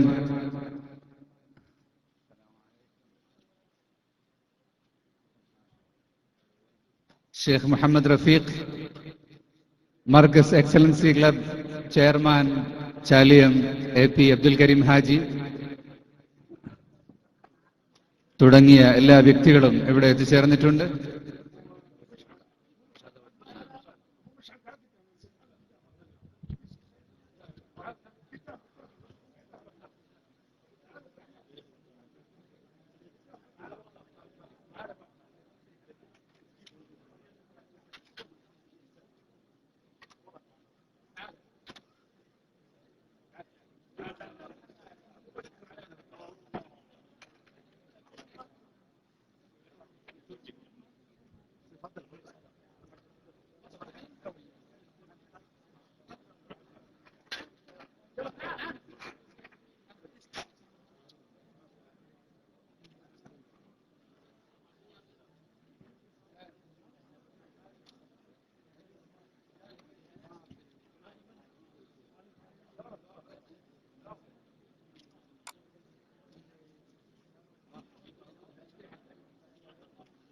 എല്ലാവരും ഇരിക്കും. നേരത്തെ പറഞ്ഞ കാര്യം മറന്നു ഇല്ലേ? ഇരിക്കുക എല്ലാവരും. ഇതിൽ രണ്ടാമത് പറഞ്ഞ മറന്നുകൊണ്ട. ഇരിക്കുക എല്ലാവരും ഇരിക്കുക. ഇവിടെ അതിഥികളെക്കാൾ പ്രാധാന്യമുള്ളത് നിങ്ങൾക്കാണ്. അവരിവിടെ എപ്പോഴും ഉണ്ടാകുന്നവരാണ്. പക്ഷെ ഈ സദസ്സിനെ ഭംഗിയാക്കിയിട്ടുള്ള നമ്മുടെ പ്രിയപ്പെട്ട സുഹൃത്തുക്കൾ, അൽഹംദുലില്ലാഹ്, അല്ലാഹു തആല ഖബൂൽ ചെയ്യട്ടെ. ഈ സദസ്സിനെ അല്ലാഹു തആല സ്വീകരിക്കട്ടെ. ദുആക്ക് ഇജാബത്ത് കിട്ടുന്ന സദസ്സാക്കി അല്ലാഹു മാറ്റട്ടെ. വിശുദ്ധ റമദാനുൽ ഷരീഫിന്റെ മഹത്തായ ഈ ദിനരാത്രങ്ങൾ അനുഗ്രഹത്തിൻ്റെതായി അല്ലാഹു നമ്മിൽ നിലനിർത്തട്ടെ. രോഗികളും പ്രയാസമുള്ളവരും പല ബുദ്ധിമുട്ട് അനുഭവിക്കുന്നവരും ഇഖാമ പോയവരും ലൈസൻസ് നഷ്ടപ്പെട്ടവരും കിട്ടേണ്ടവരും പലരും ഉണ്ട്. അല്ലാഹു തആല എല്ലാ പ്രശ്നങ്ങൾക്കും ഈ സദസ്സിന്റെ ദുആ കൊണ്ട് പരിഹാരം കാണുമാറാവട്ടെ. അതുകൊണ്ട് ഞാൻ എൻ്റെ വാക്കുകൾ ഇവിടെ ചുരുക്കുകയാണ്. ഞാൻ പറഞ്ഞു വന്നിരുന്നത്, ഈ പല നാടുകളിലും ചെന്ന് പഠിക്കുന്ന തിരിച്ചു പോകുന്നവർ, അവർ വലിയ ഉന്നത സ്ഥാനങ്ങളിലെത്തിയവർ, ഉത്തരേന്ത്യയിലെ പല ദീനീ സ്ഥാപനങ്ങളിലും ഷെയ്ഖുൽ ഹദീസുമാരായും മുദർരിസുമാരായും സേവനം ചെയ്യുന്ന സഖാഫി പണ്ഡിതന്മാരുണ്ട്.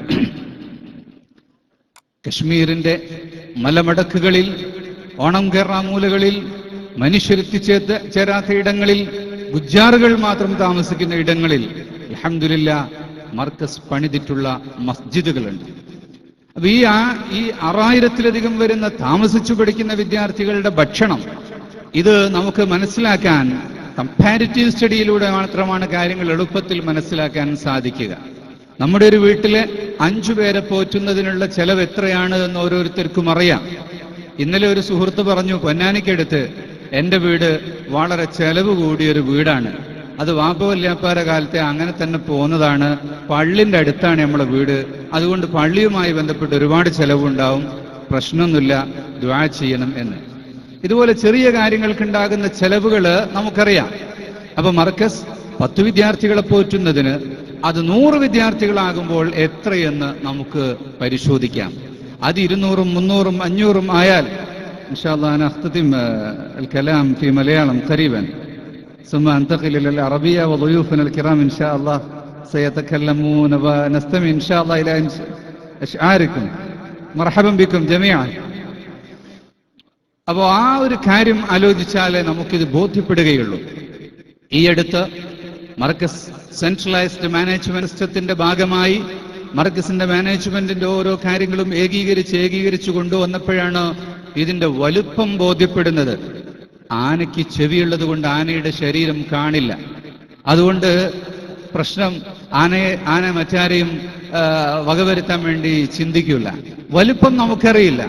സെൻട്രലൈസേഷന്റെ ഭാഗമായി ഈ കഴിഞ്ഞ വർഷം മർക്കസിന്റെ കിച്ചൺ സിസ്റ്റം സെൻട്രലൈസ് ചെയ്തു.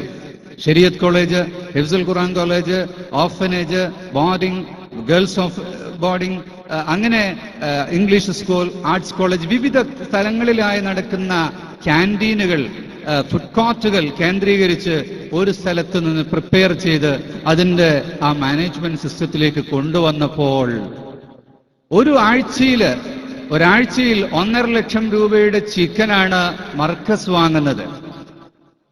90,000 രൂപയുടെ 90 ലിറ്റർ പാലാണ് ഒരു ദിവസം വാങ്ങുന്നത്.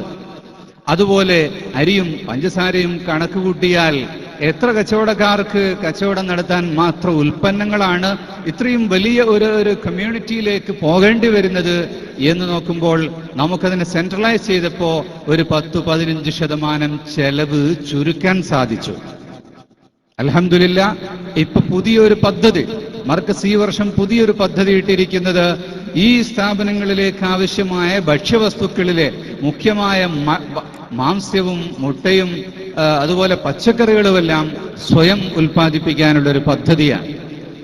SYS സമ്മേളനത്തോടനുബന്ധിച്ച് ഗ്രാമങ്ങളിൽ മുഴുവനും കൃഷി അവയർനെസ് ഉണ്ടാക്കി എല്ലാ സ്ഥലത്തും കൃഷികൾ വന്നപ്പോ കേരളത്തിൽ കഴിഞ്ഞ വർഷം 1 കിലോയ്ക്ക് 50 രൂപയും 60 രൂപയും ഉണ്ടായിരുന്ന തക്കാളിയും ഉള്ളിയും പോലെയുള്ള പച്ചക്കറികളൊക്കെ 10-15 ഉറുപ്പ്യക്കായി മാറി. ഈ വർഷം കേരളത്തിൽ നമുക്ക് ഉൽപ്പാദിപ്പിക്കാൻ കഴിയുമെന്ന് ബോധ്യപ്പെട്ടു. അൽഹംദുലില്ലാ. മർക്കസിന് ലഭിച്ച ചെറിയ സൗകര്യങ്ങളിലൂടെ തുടങ്ങിയിട്ടുള്ള ഫാമുകളിൽ നിന്ന് വലിയ നേട്ടങ്ങളുണ്ടായി. ഇനി 20 ഏക്കർ വിശാലമായ ഭൂമി വാങ്ങിയിട്ട് അതിൽ 60 പശുക്കളെ വളർത്തുന്ന ഓട്ടോമൈസ്ഡ് ഡയറി ഫാം. 2 ആള് നിന്നാൽ തന്നെ മൊത്തം പശുക്കളെ കുളിപ്പിക്കാനും കറക്കാനും എല്ലാം സാധിക്കുന്ന രൂപത്തിലുള്ള ഡയറി ഫാം. അതിന് ഭൂമി വാങ്ങി അതിന്റെ പകുതി ഭാഗം രജിസ്റ്റർ ചെയ്തു. അതുപോലെ അതിൽ പുല്ലിന്റെ കൃഷി ആരംഭിച്ചു. പശുക്കളെ നാട്ടിലുള്ള ആളുകൾ തന്നെ പലരും ഓഫർ ചെയ്തു. ഇനി അതിനുള്ള ഫാമിന്റെ സിസ്റ്റങ്ങളൊക്കെ വരേണ്ടതുണ്ട്. അങ്ങനെ വരുമ്പോൾ നമുക്ക് ശുദ്ധമായ പാല് ലഭിക്കും. ചെലവ് ഒരു 30% വീണ്ടും കുറക്കാൻ സാധിക്കും. അതുപോലെ അവിടെ തന്നെ പോൾട്രി ഫാം ഉണ്ടാക്കിയാൽ ചിക്കൻ നമുക്ക് തന്നെ ഉൽപ്പാദിക്കാം. അത് പോയ്സൺ അടിക്കാത്ത കോഴിയാകാം. അതിനാവശ്യമായ വൈദ്യുതിയെല്ലാം തന്നെ ഈ പശുക്കളുടെ ചാണകത്തിൽ നിന്ന്, ഗോബറിൽ നിന്ന് ബയോഗ്യാസ് പ്ലാന്റിലൂടെ പവർ ഉണ്ടാക്കിയിട്ട് ആ പവറിൽ നിന്ന് ഇത് ചലിപ്പിക്കുന്ന രൂപത്തിലുള്ള ഏറ്റവും ആധുനിക സംവിധാനത്തിലുള്ള ഒരു പ്രോജക്റ്റാണ് മർക്കസ് മുന്നോട്ട് വെച്ചിട്ടുള്ളത്. കേരള ഗവൺമെന്റിന്റെ അതിഥികൾക്ക് ഇങ്ങോട്ട് വരാൻ വഴി കൊടുക്കണം. ആരും അങ്ങോട്ട് തിരിഞ്ഞു നോക്കണ്ട. ആ ഗവൺമെന്റിന്റെ വലിയ ഉപദേഷ്ടാക്കളെല്ലാം വന്ന് കണ്ടിട്ട് എല്ലാവരും ആ ഫാം പ്രോജക്റ്റിനെ വളരെ കൂടുതൽ പ്രൈസ് ചെയ്യുകയും അതിനെ വളരെ കൂടുതലായി അതിനെ ഇഷ്ടപ്പെടുകയും അത് തീർച്ചയായും നമുക്ക് നാടിന് തന്നെ കാർഷിക പരിശീലനത്തിലുള്ള വലിയൊരു കേന്ദ്രമായി മാറും എന്നാണ് പറഞ്ഞിട്ടുള്ളത്. അതുകൊണ്ട് ഞങ്ങൾ ആ ഫാമിൽ ഈ മർക്കസിന് ആവശ്യമായ പദ്ധതികൾ ഉൽപ്പാദിപ്പിക്കുന്നതോടൊപ്പം തന്നെ ഒരു കാർഷിക കോഴ്സ് പഠിപ്പിക്കുന്ന ഒരു ഇൻസ്റ്റിറ്റ്യൂട്ടും അതുപോലെ ഗവേഷണ തരത്തിലുള്ള പഠനം നടത്തുന്നവർക്ക്, വിദ്യാർത്ഥികൾക്ക് വന്നു കാണാൻ പറ്റിയൊരു മോഡൽ ഫാമുമായിട്ടാണ് വരാൻ പോകുന്നത്. അതിനൊക്കെ നിങ്ങളുടെ ഭാഗത്തു നിന്നുള്ള സഹായങ്ങൾ ഉണ്ടാകണം. 3.5 കോടി രൂപയോളം ചെലവ് വരുന്ന ആ പദ്ധതി, അത് ഇവിടെ എല്ലാ കോടികളും അൽഹംദുലില്ലാ നമ്മുടെ ഈ ചെറിയ ചെറിയ സഹായങ്ങൾ കൊണ്ട് തന്നെയാണ് സാധിച്ചിട്ടുള്ളത്. അങ്ങനെയുള്ള സഹായങ്ങളിലൂടെ ഇന്ന് നോളജ് സിറ്റിയുടെ 100 ഏക്കർ ഭൂമിക്ക് പുറമെ മർക്കസ് സ്വന്തമായി 100 ഏക്കറിന് മുകളിൽ ഭൂമി ആസ്തിയുള്ളൊരു സ്ഥാപനമാണിന്ന്.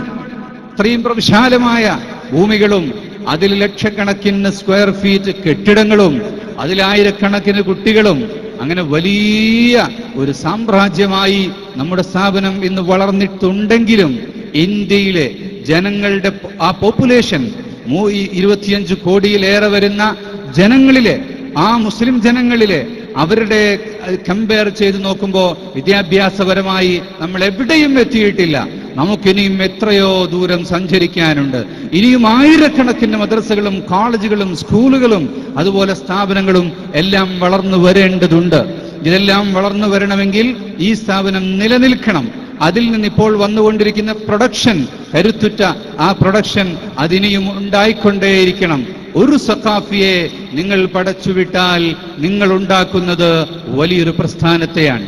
പേരോട് അബ്ദുറഹ്മാൻ സഖാഫി എന്ന് പറയുന്ന ഒരു സഖാഫിയാണ്. അത് കുറ്റ്യാടിയിൽ ചെന്ന് വലിയൊരു സ്ഥാപനമായി വളർന്നു. മുഹമ്മദ് കുഞ്ഞ് സഖാഫി എന്ന് പറയുന്നത് മറ്റൊരു സഖാഫിയാണ്. അത് കൊല്ലത്തി എന്ന് മറ്റൊരു സ്ഥാപനമായി വളർന്നു. അതുപോലെ തന്നെ ഓരോ ജില്ലകളിലും അവിടെ ഓരോ സ്ഥാപനങ്ങളായി ഉയരുന്നത്. അൽഹംദുലില്ലാഹ്, ഇന്ത്യയുടെ വിവിധ സ്റ്റേറ്റുകളിലും പോകുന്ന ഓരോ സഖാഫികളുമാണ് അവിടെ വലിയ സാമ്രാജ്യമായിട്ട് വളർന്നു വരുന്നത്.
نرحب بضيوفنا الكرام إلى هذه الجلسة المباركة الطيبة، جلسة الإفطار العام لتكريم فضيلة الشيخ أبي بكر أحمد حفظه الله، رئيس جامعة مركز الثقافة السنية والأمين العام لجمعية علماء أهل السنة والجماعة بعموم الهند.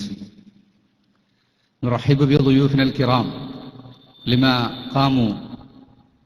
لما قبلوا دعوتنا المتواضعة وشاركوا معنا في هذه الليلة المباركة في هذا الجو الحامي، في هذا الجو الحار مع فقراء الهنود. جزاكم الله خيرا. الحمد لله. نشكر ونرحب بسعادة الشيخ الدكتور فهد الهذلي حفظه الله ورعاه، شيخ قبائل هذيل، رئيس الرابطة العربية للثقافة والفكر والأدب، رئيس مجلس إدارة مجلة لسان العرب. مرحبا بكم سيدي.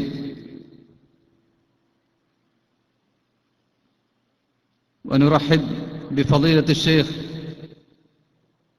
عبد الله الثقفي. تفضل شيخ. ونرحب بفضيلة الشيخ مبارك العتيبي. ونرحب بفضيلة الشيخ غازي بن بشير العيشي العتيبي حفظه الله. ونرحب بفضيلة الشريف زهير الإدريسي. ونرحب بفضيلة الشيخ راكان الهذلي. ونرحب بفضيلة الشيخ الطالب اللؤي الهذلي. لؤي، نعم، الهذلي. وكيل الأمير سعود عبد الله العبيدي من مكتب الأمير سعود بن خالد بن صالح السعيدي، شريك الأمير السعود محمد رفيق شيخ، chairman Yemen Saudi Arabia Group. and His Excellency Sheikh Muhammad Rafiq and Janab Haji Abdul Karim, Marcus Excellency Club, മർക്കസിന്റെ കീഴിലുള്ള വ്യവസായികളുടെയും വ്യാപാരികളുടെയും സംരംഭമാണ് മർക്കസ് എക്സലൻസി ക്ലബ്. ഇന്ത്യയിലെ തന്നെ ഏറ്റവും പ്രമുഖ കമ്പനിയായ ഹാബിക്കോ, ആപ്കോ കമ്പനികളുടെ ചെയർമാൻ അബ്ദുൽ കരീം ഹാജിയാണ് അതിന്റെ ചെയർമാൻ. ഇന്ത്യയിൽ, ആന്ധ്രാപ്രദേശിൽ, അതുപോലെ കർണാടകയിൽ പലപ്പോഴും സ്റ്റേറ്റിൽ ഏറ്റവും കൂടുതൽ ഇൻകം ടാക്സ് പേ അവാർഡ് വാങ്ങിയിട്ടുള്ള, ഏറ്റവും കൂടുതൽ സിമന്റ് ഫാക്ടറികൾ നിർമ്മിച്ചിട്ട് അവാർഡ് വാങ്ങിയിട്ടുള്ള, അങ്ങനെ ഏറ്റവും വലിയൊരു വ്യവസായിയാണ്. നമ്മുടെ ദീനിന്റെ പ്രവർത്തനങ്ങൾക്ക് നേതൃത്വം കൊടുക്കുന്ന പ്രസ്ഥാനത്തിന്റെ കൂടെ നമുക്ക് നിൽക്കുന്നത് എന്ന് നമുക്ക് വളരെയേറെ അഭിമാനമുണ്ട്. അതുപോലെ ഞാൻ നേരത്തെ ഇവിടെ പറഞ്ഞിരുന്ന മക്കയിൽ നിന്ന് വന്ന സയ്യിദ് ഹാഷിം വസയ്യിദ് അബ്ദുള്ള, അതുപോലെ നമ്മുടെ ജിദ്ദയിലെ ഷേഖ് യഹ്യ ഉംദ മിൻതഖത്തുൽ അസീസിയ الذين شاركوا معنا في مؤتمر مركز الثقافة السنية 37. جزاكم الله خيرا. نرحب بكم أيها الضيوف الكرام ترحيبا حارا من أعماق قلوبنا، وجزاكم الله خيرا. ولا نستطيع أن نعبر بشكرنا إلا أننا إن شاء الله ندعو الله سبحانه وتعالى لطول حياتكم ولجميع الخيرات والبركات في حياتكم وفي أموركم وفي نشاطاتكم. هذا الجيل الجالية الهندية الحمد لله فرحون جدا، كلهم الحمد لله أبناء الشيخ أبو بكر، هم كلهم أتباع الدين السمحة أهل السنة والجماعة، مساعد مركز الثقافة السنية، الخريجون والمساعدون لهذا المركز الحمد لله، الذين يتمثلون ل300 مليون مسلمين في الهند.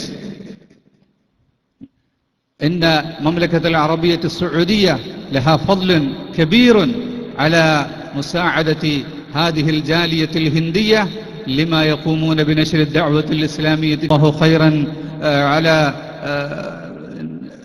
نرفع أزكى آيات التهاني والتبريكات إلى خادم الحرمين الشريفين الملك سلمان بن عبد العزيز حفظه الله ورعاه، وإلى ولي عهده، وإلى جميع الوزراء والحكام والأمراء من المملكة العربية السعودية حفظكم الله جميعا، وحرس الله هذا البلد من كل سوء ومكروه، وأطفأ الله نيران الحرب في بلاد المسلمين، في بلاد العربية، في اليمن وفي الشام وفي العراق وفي سائر بلاد المسلمين. السلام عليكم ورحمة الله وبركاته.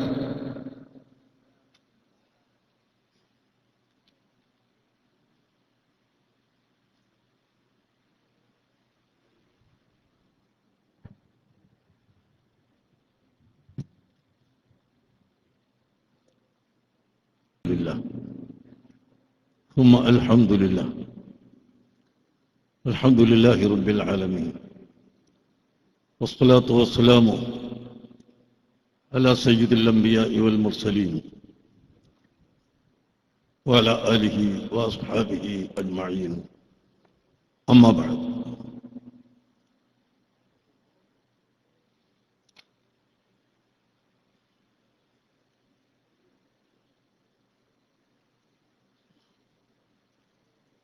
ضيوفنا الكرام، إخوتنا الأعزاء، أيها الحفل الكريم، لقد من الله على المؤمنين بنعم لا تعد ولا تحصى، ومن تلك النعم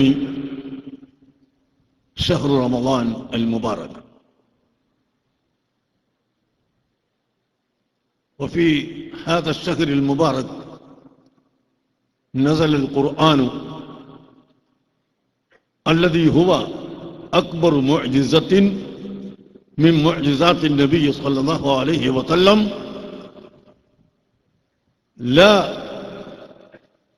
يمكن لأحد أن يحرف ويغير ويبدل القرآن الكريم، والقرآن باق إلى يوم القيامة.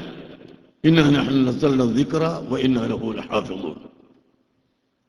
الحمد لله، هذا القرآن نزل على سيدنا محمد صلى الله عليه وسلم في مكة المكرمة أولا. نحن الآن في جوار مكة المكرمة جالسون أمام ضيوفنا الكرام الذين جاءوا من أمكنة مختلفة، ومن الرياض جاء أبو ركان الشيخ فهد الهذلي، جاء من الرياض اشتراك هذا المجلس، وكذلك من الطائف ومن بلدان هذه المملكة العربية السعودية. لا نستطيع أن نشكرهم إلا بالدعوة الخالصة في أعماق قلوبنا. ومع ذلك هذا الجم الغفير، وكذلك كثير من أهل الهند خاصة من أهل كيرلا يعيشون في هذه المملكة العربية السعودية. لولا كانت قلوبهم رحيمة لا يستطيع لأحد أن يعيش هنا. إذا قام هنا وعاش هنا موافقا للقانون فلا مؤاخذة عليهم بشيء. نحن جمعنا هذا الجم الغفير الذين يعملون في جدة للتنبيه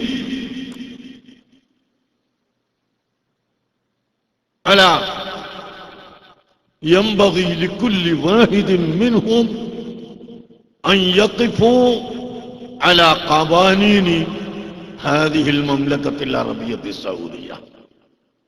إذا كان عندكم قانون الحمد لله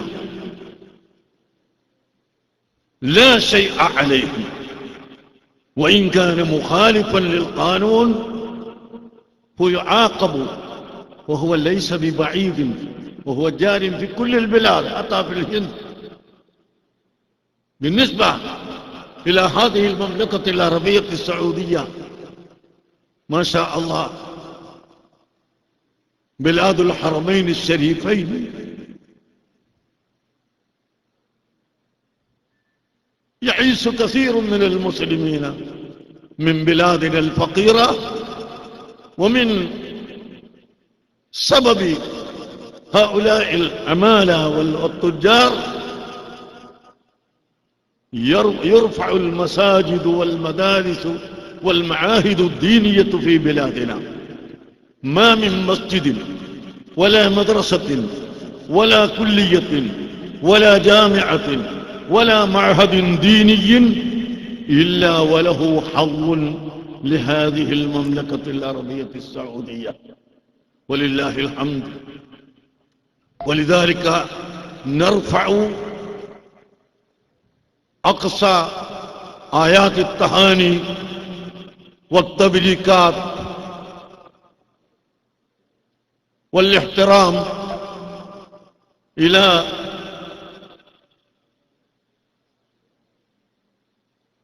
خادم الحرمين الشريفين سلمان بن عبد العزيز آل سعود ملك المملكة العربية السعودية، حفظه الله ورعاه، حفظه الله ورعاه، ووفقه لخدمة الحرمين الشريفين ولخدمة المسلمين في مشارق الأرض ومغاربها. وكذلك نرفع آيات التهاني والتبريكات إلى ولي العهد صاحب السمو الملكي الأمير محمد بن نايف ابن عبد العزيز آل سعود حفظه الله ورعاه، وإلى المملكة العربية السعودية حكومة وشعبا جميعا. والله يا الله لا نستطيع الشكر بألسنتنا بأفواهنا ولا بأعمالنا، ونشكرك يا الله على أن جعلتنا من المسلمين مؤمنين موفقين لخدمة دين الإسلام. ونشكر هذه البلدة الميمونة المحروسة المملكة العربية السعودية وحكامها وشعبها جميعا يا الله.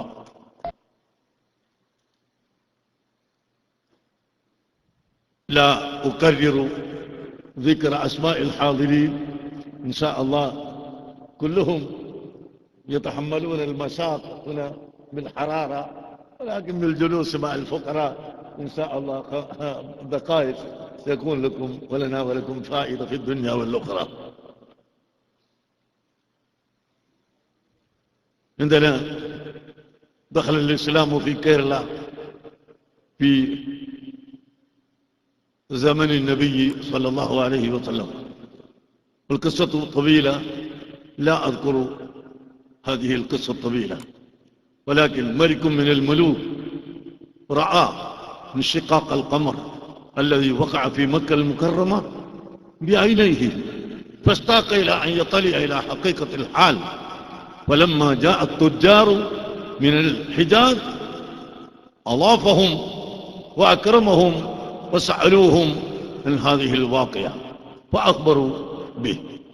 ثم جاء هذا الملك إلى مكة المكرمة وأسلم في حضرة الرسول صلى الله عليه وسلم، ثم أرسل رسائل إلى الملوك والسلاطين وكبار الشخصيات، وهذا هو السبب لانتشار الإسلام في بلادنا الهندية. ثم جاء مغيرة بن شعبة رضي الله عنه وأتبعه الصحابي المشهور، وهناك حتى الآن في كاليكوت موقع دار كان هناك دار مغيرة بن شعبة رضي الله عنه. وبعد ذلك جاء مالك بن دينار وأصحابه، هو من التابعين أو من الصحابيين الله أعلم، هناك اختلاف. وبنوا 10 مساجد في كيرلا فقط. انتصر الإسلام في جنوب الهند بسببهم قرينة الذين جاءوا من مكة المكرمة ومن المدينة المنورة. الحمد لله نحن حتى الآن نعيش على هذا الدين، رغم أن هناك طوائف كثيرة، وهناك من يعبد البقر والشجر والحجر والمدر والضفدع والسمك والماء والشمس والقمر، ولكننا نحن نعيش بينهم متمسكين بكلمة لا إله إلا الله، لا إله إلا الله محمد رسول الله صلى الله عليه وسلم. نشكركم شكرا جزيلا من أعناق قلوبنا مرة بعد مرة، وندعو الله أن يجعل هذه الزيارة وهذه الجلسة مباركة ميمونة محفوظة نافعة للإسلام والمسلمين. وشكرا، والسلام عليكم ورحمة الله وبركاته. ഒരല്പസമയത്തിന് ശേഷം ഞാൻ മലയാളത്തിൽ സംസാരിക്കും.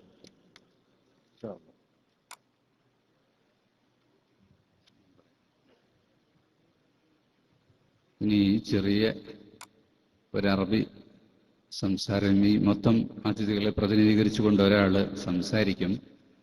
അവരാണ് റിയാദിൽ ഉസ്താദിനെ കൊണ്ടുപോയി മൊത്തം ഗോത്രത്തിൽ വലിയ സ്വീകരണം കൊടുത്ത് അങ്ങനെ ഏറ്റവും വലിയ ഖിദ്മത്ത് ചെയ്തിട്ടുള്ള അറബ് ഫിക്രി ആൻഡ് സാഹിത്യ ഇന്റർനാഷണൽ ഓർഗനൈസേഷന്റെ റയീസാണ്, റയീസുർ റാബിത്തത്തിൽ അറബി.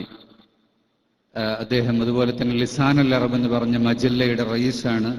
ഹുദൈൽ ഗോത്രത്തിന്റെ അദ്ദേഹം കബീലയുടെ ഷെയ്ഖാണ്. അദ്ദേഹം ഇൻഷാ അല്ലാഹ് നമ്മളോട് അല്പം സംസാരിക്കും.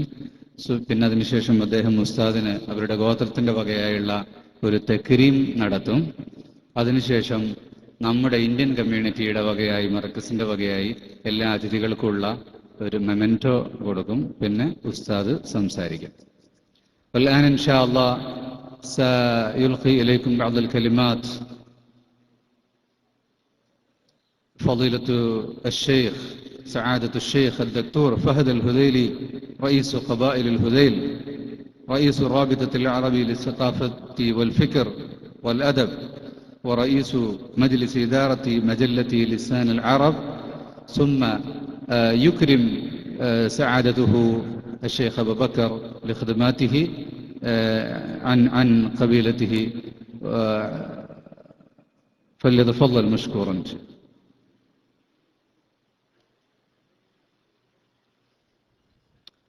بسم الله الرحمن الرحيم. الحمد لله رب العالمين، والصلاة والسلام على أشرف الأنبياء والمرسلين. نرحب بالشيخ العالم الجليل الشيخ أبو بكر ابن أحمد مولوي، رئيس الجامعة الإسلامية في الهند، وأيضا رئيس علماء الهند وإمام السنة في الهند في القارة الهندية. هذا الرجل وهذا العلم الشامخ بعلمه وبمحبته للإسلام والمسلمين، هذا رجل الدعوة والإرشاد، هذا رجل العلم والمعرفة، هذا الرجل الذي سمعنا بأخباره من سنين طويلة، واليوم نشاهده في زيارته إلى المملكة العربية السعودية، وإلى مهبط الوحي، وإلى منبع الرسالة، وأيضا إلى مكة المكرمة وأم القرى والمدينة المنورة، وزيارة قبر الرسول اللهم صل وسلم عليه. نعتز به ويعتز به كل مسلم، هذا الرجل الذي أخلص للإسلام وللمسلمين في القارة الهندية، وأيضا أخلص للإسلام في كل مكان. هذا الرجل الذي مثل وطنه ومثل إسلامه ومثل السنة المحمدية بخير تمثيل في كل مكان، نهر جاري ومنبع يرد إليها العلماء من كل مكان، نعرفه ونعلمه، ونعلم أيضا عن كثير من خطبه، وكثيرا أيضا من لقاءاته، وكثيرا من ندواته في أنحاء العالم. رجل أحب الإسلام فأحبه الإسلام، هو مرجع من مراجع الإسلام ومن مراجع السنة النبوية ومن مراجع التاريخ والأمجاد الإسلامي في القارة الهندية، يرد إليه الكثير، فهو رئيسا لجامعة من أهم الجامعات في العالم، وأيضا رجل من أهم علماء المسلمين في كل مكان. نعتز به ونشكره على هذه الكلمة التي تحدث بها لكم هذه الليلة، وذكر فيها خادم الحرمين الشريفين الملك سلمان بن عبد العزيز ملك المملكة العربية السعودية وإمام المسلمين في كل مكان. ونشكره أيضا على ذكره لإنجازة الدولة رعاها الله، وهذا شيء حقيقي. من زار مطبعة القرآن الكريم فالمدينة المنورة وجد أن هذه الدولة رعاها الله بقيادة خادم الحرمين الشريفين الملك سلمان بن عبد العزيز يحفظه الله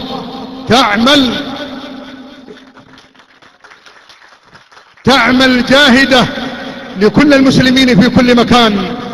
نحن وجدنا نسخ من القرآن الكريم في القارة الهندية وهي طباعة المدينة المنورة، ووجدنا نسخا من القرآن الكريم في توغو في أقصى أفريقيا، وفي بنين، وفي بوركينا فاسو في أقصى أفريقيا، وفي كل مكان من العالم. أيضا توسعة الحرمين الشريفين مكة والمدينة التي يفد إليها في كل عام حجاج بيت الله، فيجدون كثيرا من الراحة وكثيرا من الإنجازات الكبيرة لخدمة حجاج وضيوف بيت الله الحرام.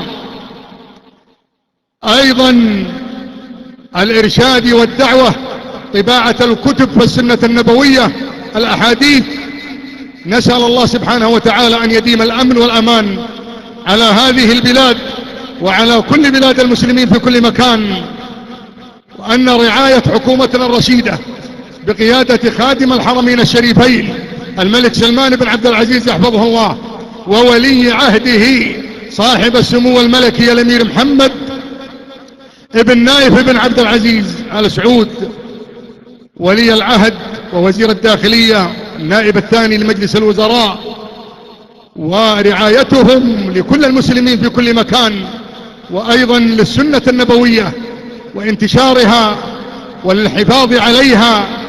وأيضا ولي العهد صاحب السمو الملكي الأمير محمد بن سلمان بن عبد العزيز، حفظ الله قيادتنا، جعل الله هذا البلد آمنا مطمئنا بهذه القيادة الرشيدة، وأن يرى كل حجاج بيت الله وكل الوافدين سواء من الهند أو من كل مكان في كل عام إنجازات وخدمات رائعة لكل حجاج بيت الله ولكل الوافدين. نسأل الله أن يوفق خادم الحرمين الشريفين، وأن يجعل عصره عصر رخاء وسخاء وخير للأمة العربية والأمة الإسلامية قاطبة. هنا نبع الإسلام، من هذه الديار خرج محمد بن عبد الله صلوات الله وسلامه عليه، المعلم الأول والرسول والنبي الذي يفتخر به كل مسلم أنه يسير على دينه وعلى منهجه. نرحب بكم جميعا، ونرحب أيضا بكل الضيوف الذين حضروا في هذه الليلة من كل مكان من أرجاء المملكة العربية السعودية، أو الذين جاءوا من الخليج أو من القارة الهندية ليروا هذا الشيخ وهذا الرمز وهذا العلم الإسلامي المشهور، الشيخ أبو بكر، يعتز به بين كل المسلمين في كل العالم، وليس في القارة الهندية وحدها، فهو عالم جليل نعتز به. ونشكر أيضا الشيخ رفيق، هذا الرمز من بلاد الهند وخاصة من كيرلا التي أحبناها من محبة الشيخ أبو بكر ومن محبة الشيخ أيضا رفيق. فأنا عرفت هذين العلمين والرمزين من القارة الهندية من سنين طويلة، أعتز بهم، رجل في الدين وإمام في السنة والعلم والمعرفة، ورجل عرف بالتجارة وبالأخلاق الفاضلة، فكلهم يعتز بهم. ونعتز بهذا الحفل الكبير. وأيضا تعلمون أنتم أن المملكة العربية السعودية هي بلد ترحب بكل مسلم سواء من الهند أو من كل مكان. أنتم تعيشون بيننا إخوة لنا في الإسلام، ونحن نعتز بذلك، لأن لا فرق بين عربي ولا عجمي إلا بالتقوى. فنحن يجمعنا الإسلام الذي هو أعظم مجمع وأعظم تاج يعتز به كل مسلم. لذلك فنحن نرحب بكم ونتمنى لكم حياة سعيدة، وأيضا عمل وفير في المملكة العربية السعودية.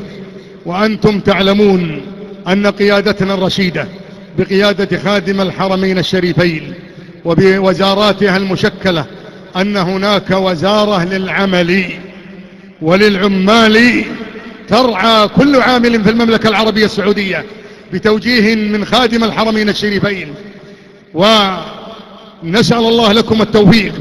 وهذا المكان الآمن المعروف في العالم سواء العربي أو العالم الأجنبي آمن للمستثمر الذي يستثمر بأمواله، حيث أن في المملكة العربية السعودية وزارة تسمى وزارة التجارة وترعى كل المستثمرين الذين يفدون إلى هذا المكان سواء من الهند أو من غيرها، آمنة أموالهم وآمنة نفوسهم على أرض المملكة العربية السعودية بقيادة الرشيدة.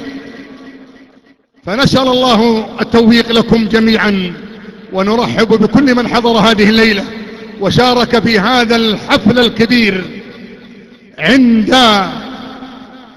ترحيب عالم كبير من علماء العالم ومن علماء الهند خاصة يعتز به، ونحن نعتز بهم جميعا. ونحن نشكره أنه في لقاء من لقاءاته في الجامعة الإسلامية بالهند، في لقاء بث عبر الإعلام، تحدث عن جدنا عبد الله بن مسعود الصحابي الهذلي رضي الله عنه، تحدث عنه وتحدث عن قبيلة هذيل، وهو عالم في كثير من جوانب العلم، ليس فقط في الدين وإنما في التاريخ وفي الثقافة وفي النحو وفي الأدب وفي كل مجالات العلم والمعرفة. نشكره على ذلك نحن كقبيلة وكمسلمين، أنه تحدث عن علم إسلامي وعن صحابي من صحابة رسول الله، هو سادس من أسلم من الصحابة، وأول من جهر بالقرآن الكريم في مكة المكرمة، ووصف الرسول اللهم صل وسلم عليه ساقه كجبل أحد يوم القيامة، وقال من أراد أن يسمع القرآن غضا كما أنزل فليسمعه على لسان عبد الله بن مسعود الهذلي رضي الله عنه.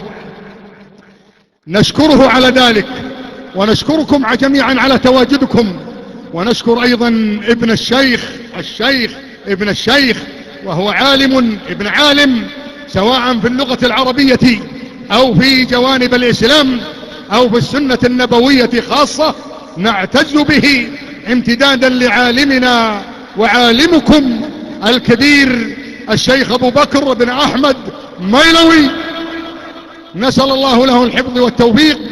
وأيضا نشكر كل من حضر سواء من القارة الهندية أو من المملكة العربية السعودية أو من أي مكان. وفي هذه الليلة أنا كرئيسا للرابطة العربية للثقافة والفكر والأدب في الوطن العربي فقد أهديت درعا شكر وتقدير لفضيلة الشيخ والعالم الشيخ أبو بكر أحمد مولوي على جهوده في خدمة الإسلام في كل مكان من أنحاء العالم. نشكره ونشكركم ونتمنى له التوفيق وطول العمر.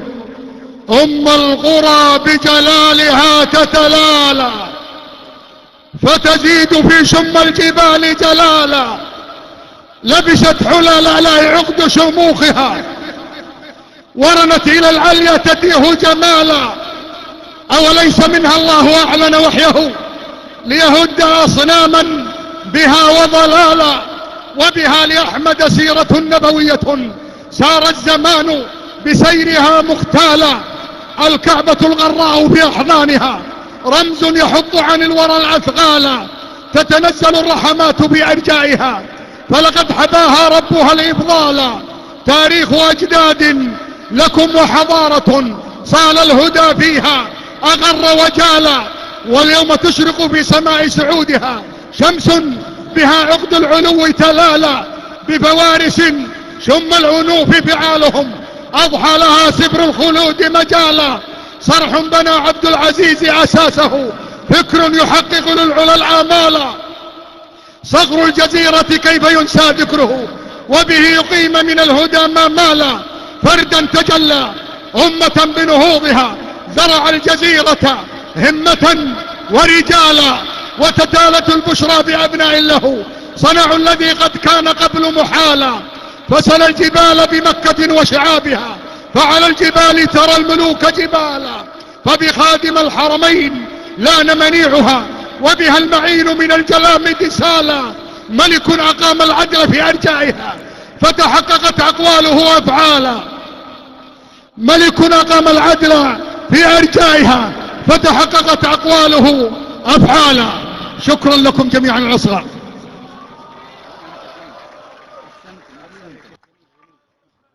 പതിനേഴ് അറബ് രാഷ്ട്രങ്ങളുടെ അറബ് സാഹിത്യ ചിന്തക സമൂഹത്തിന്റെ റാബിത്തയുടെ ഭാഗമായിട്ട് ഇന്ത്യയും കൂടെ ഉൾപ്പെടുത്തുകയാണ്. ഉസ്താദിനെ അതിന്റെ അംഗമായിട്ട് ചേർക്കുകയുമാണ്. അദ്ദേഹം പറഞ്ഞിട്ടുള്ള വാക്കുകളുടെ കൂട്ടത്തിൽ ഒരു വാക്ക് പറഞ്ഞിട്ടുള്ളത് ഇമാമു അഹ്ലു സുന്ന ഫിൽ ഹിന്ദ്, ഇന്ത്യയിലെ സുന്നികളുടെ നേതാവ്. അതുകൊണ്ട്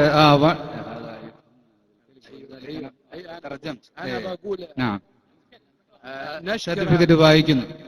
الرابطة العربية للثقافة والأدب هي رابطة تمثل العرب جميعا.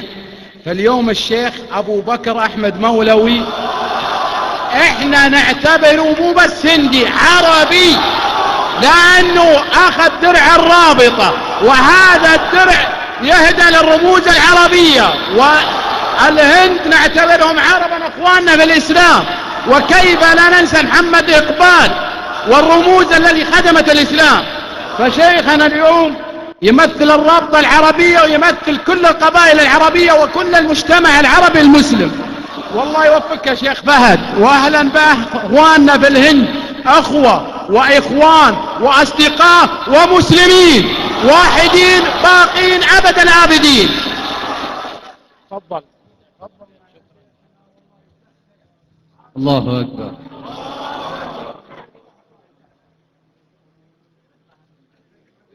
ترجمها لهم، ترجمهم ايش معنى الرابطة هذه الرابطة في الأردن. بينت هذه رابطة العربية للثقافة الفكري والأدب. സാംസ്കാരിക ചിന്ത സാഹിത്യ മേഖലയിലെ അറബ് അന്താരാഷ്ട്ര സംഘടനയുടെ വകയായി അൽ ആലിമുൽ ജലീൽ ഷെയ്ഖ് അബൂബക്കർ അഹ്മദ് മൗലവി റഈസ് ജാമിയത്തുൽ ഇസ്ലാമിയ്യത്ത് ഫിൽ ഹിന്ദ് വ റഈസുൽ മജ്ലിസിൽ അലാ ലിഉലമാഇൽ ഹിന്ദ് അദ്ദേഹത്തെ ആദരിക്കുകയാണ്. അലാ ജുഹൂദിഹി വ മുസാഹമതിഹി ഫി നശ്രി ദീനിൽ ഇസ്ലാമി ഫിൽ ഖാറത്തിൽ ഹിന്ദിയ, ഇന്ത്യ ഉപഭൂഖണ്ഡത്തിൽ ഇസ്ലാമിക പ്രബോധനത്തിന് ചെലുത്തുന്ന വലിയ സേവനങ്ങൾക്കും വഅലാ മുശാറകതിഹിൽ ആലമിയ്യ മഅൽ ഉലമാഇ ഫി ദുവലിൽ അറബിയ്യ, അറബ് ലോകത്തെ പണ്ഡിതന്മാരുമായി സമ്മേളനങ്ങളിൽ അദ്ദേഹത്തിന്റെ സഹകരണത്തിനും അതുപോലെ ലോകത്തുള്ള ഇസ്ലാമിക ദഅവ പ്രവർത്തനങ്ങളിലുള്ള അദ്ദേഹത്തിന്റെ പ്രവർത്തനങ്ങൾക്കും എല്ലാം വേണ്ടി ഈ സംഘടന അദ്ദേഹത്തെ ആദരിക്കുന്നു. അല്ലാഹു അക്ബർ. مشكورين، نشكركم شكرا جزيلا.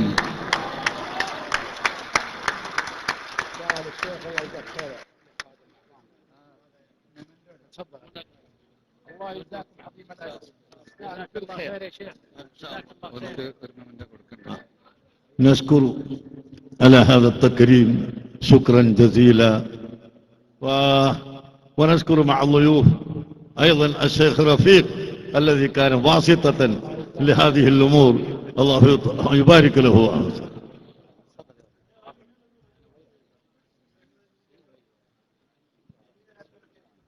الآن فضيلة الشيخ أبو بكر يهدي هدية التذكارية لدكتور فهد الهذلي رئيس قبائل الهذيل. فليتفضل. الله أكبر.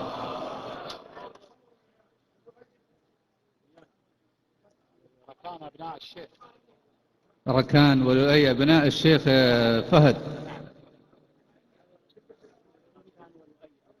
نعم أبناء الشيخ فهد.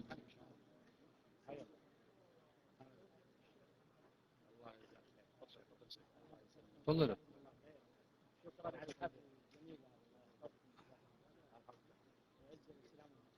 الشيخ مبارك العتيبي الثاني.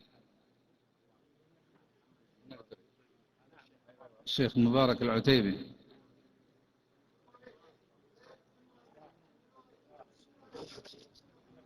الشيخ فهد الذيابي العتيبي. الشيخ غازي بن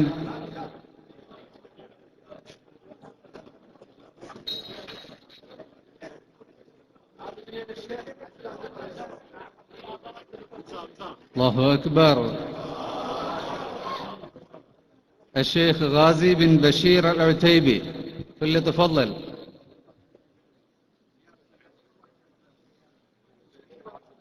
الشريف زهير الإدريسي آل البيت رسول الله أكبر. الشيخ عبد الله الثقفي هذا الثقافي الله أكبر. والشيخ محمد رفيق.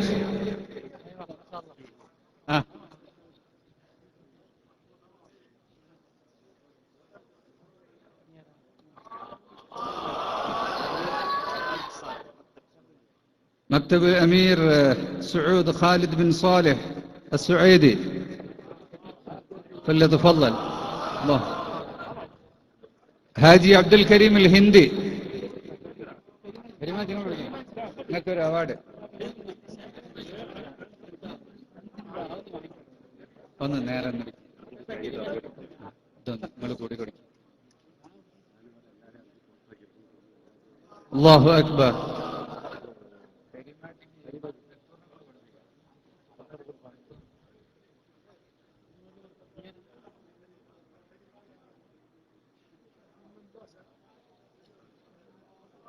അല്ലാഹു അക്ബർ. അല്ലാഹു അക്ബർ.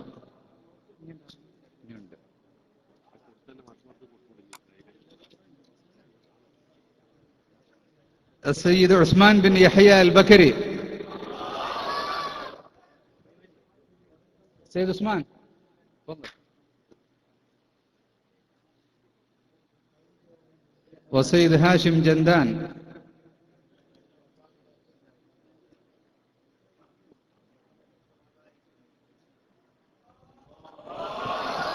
والسيد عبد الله الهادي. سيد هاشم.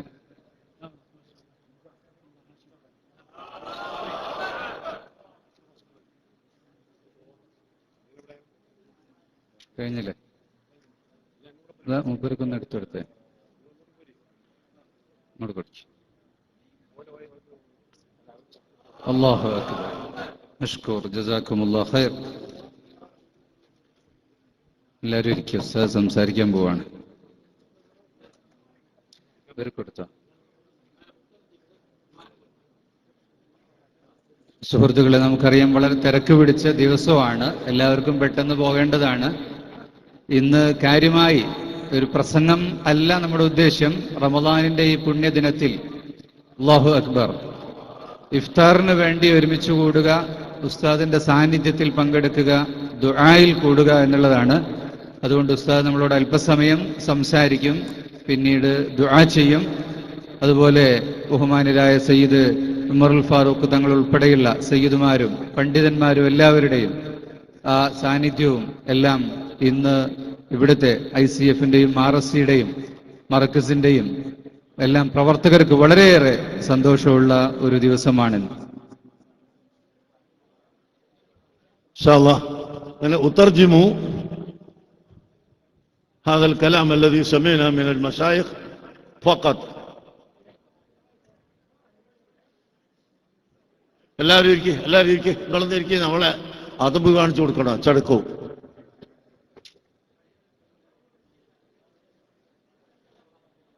നമ്മളെ അച്ചടക്കവും അതും കാണിച്ചു കൊടുക്കണം എല്ലാവർക്കും.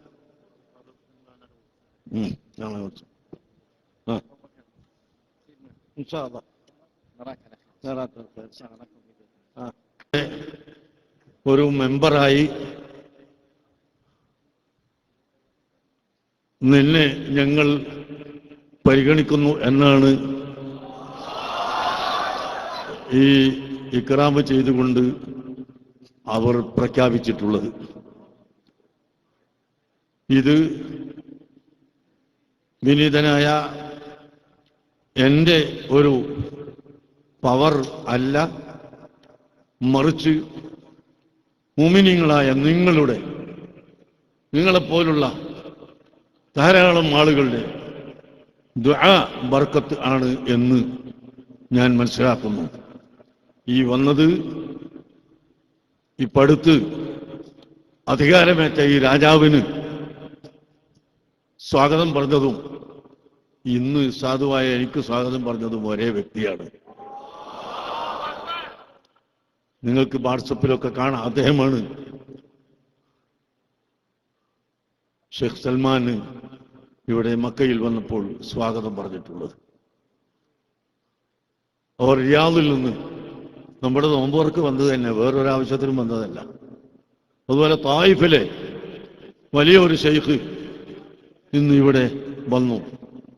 നോമ്പ് തുറക്കുന്നതിന് മുമ്പ് ഞങ്ങൾ സംസാരിക്കുമ്പോൾ അല്ലാഹു തആല തായിഫ് എന്ന സ്ഥലത്തെ